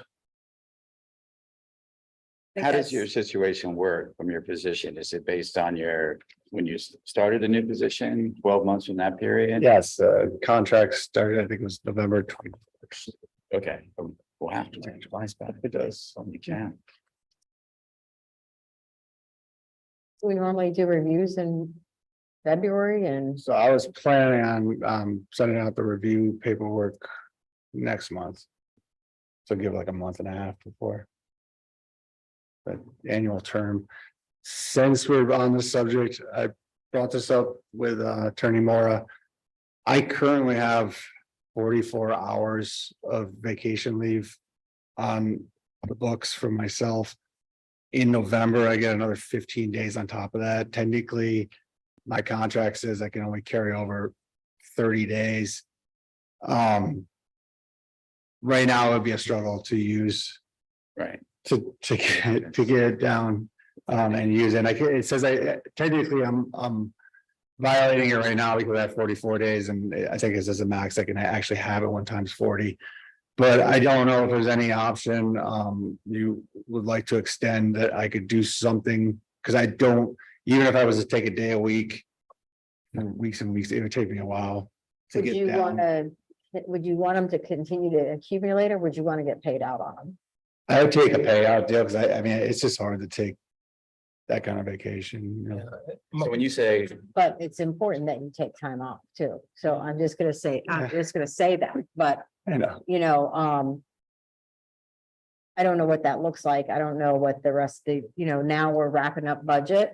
I know it's, we're still in kind of some hurricane touch and go type time, but it's not, I think we've gotten through the worst of that, so take a look at it and see how much of that time you could use. I mean, I'm not opposed to looking at allowing you to accumulate more, but if you could take a vacation and we could pay you out some and you could have a little extra cash to take that vacation, that might be a way to accommodate the problem. Okay, as of right now, I'm planning a vacation the second week of the holidays. So that would go into, I think it's December 29th, and then I would come back the 7th before the meeting on the 8th. In January, so. That would use. So 5, you'll have 44 plus 5 days. 15 and you'll use, I'll use 5. we're talking days, you have 44 Days, days. yeah. I'm thinking hours. Yeah. I got very much vacation. normally, from my experience, is what you carry over. So you said yours 30 days was the max you. That's carried. my max. Right, so the 15 you're gonna get the next fiscal year, that doesn't count. That's It it. doesn't say you can't have a maximum on it, so. He's you can't carry over already- 30. He's so More than with 30. the new personnel policy changes, he carries 30, right? Uh-huh. He's presently at 44. Right, So if he acquires another 15, he's functionally ceding half of his accrued leave time is his concern. And if that's a benefit. what is that the it word? goes- Does it say he can't carry more than 30 over to the next? Drew over the calendar year. So I technically have to the end of December. Oh, okay, the calendar. Get year, below not the 30. fiscal year. Okay. Because you had a bunch of time. Because he had a bunch of time before he became the manager. I mean, the solution, really, the best solution is to do a payout. Right. And get you down to a reasonable amount of vacation instead of this. Yeah. You know, this, And we can do an amendment to his agreement that contemplates that, because that's not contemplated by the personnel policy, and his leave is generally governed by the personnel policy, which we recently amended. And so if you wanted to do that, the cleanest way would probably be an amendment to his employment agreement that addresses this, that you could provide for payout and at what rate. And also, if you wish to say he can accrue more or shall not accrue up to make that number something different, you can do that too. It's a contract. We can do whatever we want at that point. So we could just make it whatever this. I think that's what I would like to see is let's pay him, give him a payout for his vacation. I don't know how much, we probably need to come up with something reasonable, because that's a big check to walk out with, to cash it all out, and we wouldn't want you to do that. We do want you to use your vacation time.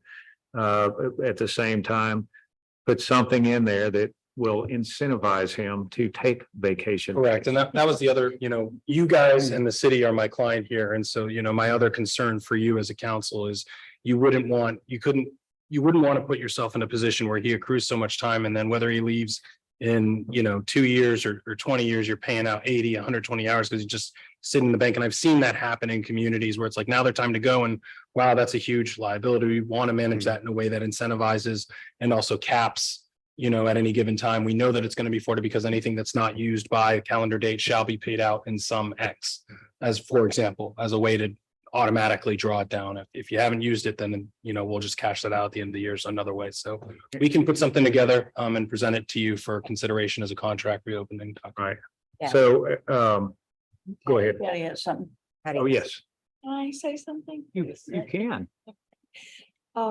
As far as incentivize, because I'm exceeding mine too.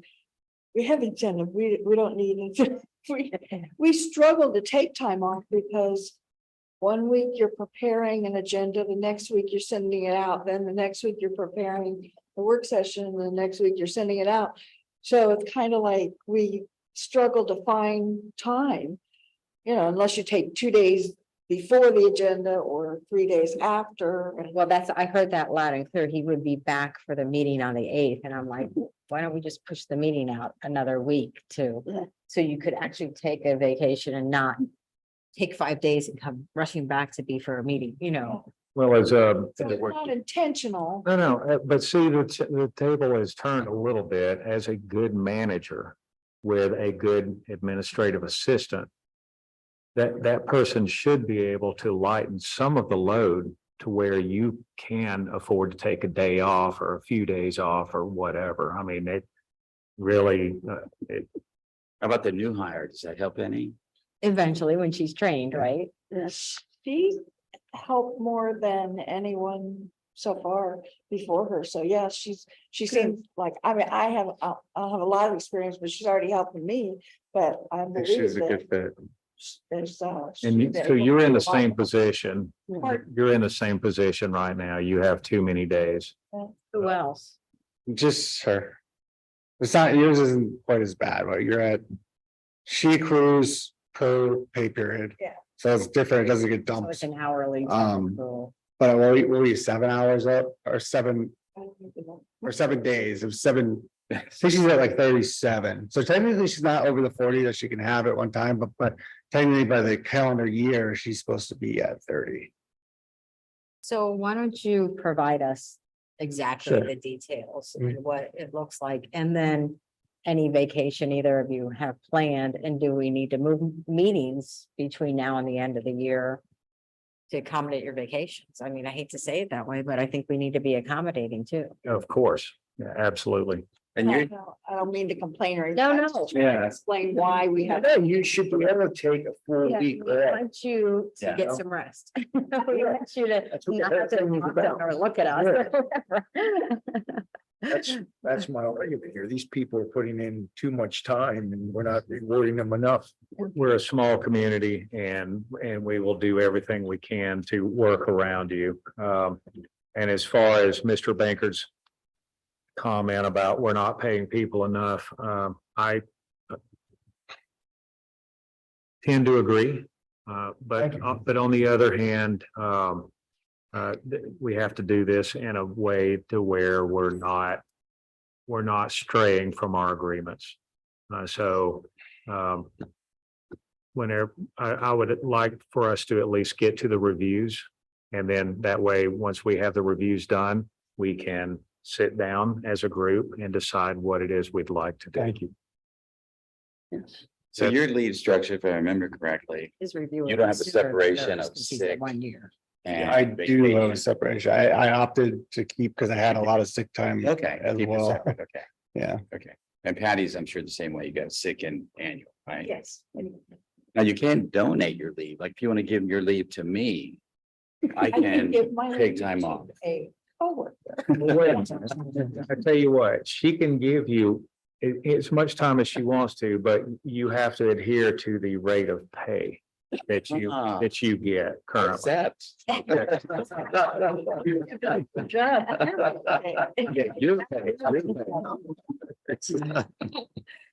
So I Right. guess back to that, just Dave and I had a little side conversation, but the review for Kyle, since we're coming up on your running 1 year anniversary, should be prior to the February, March, when we normally do theirs, Right. right? Yeah, we do hers in March, February, March. February, and then the raise is typically in March. I would like, if she's, if you're struggling with your vacation days and you want to get rid of some, I think that while this is going on for his vacation time, I'd like for you to look at both of them. Yeah. And see if there's something that we can do a one-time.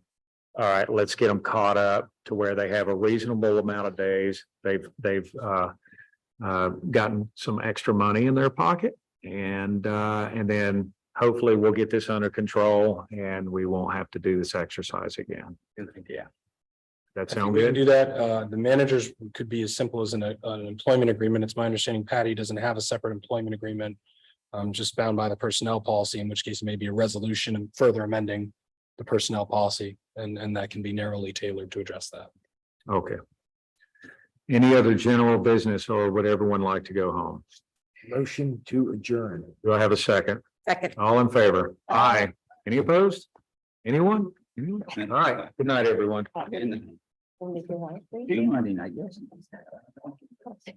Hey, they can still hear and laugh.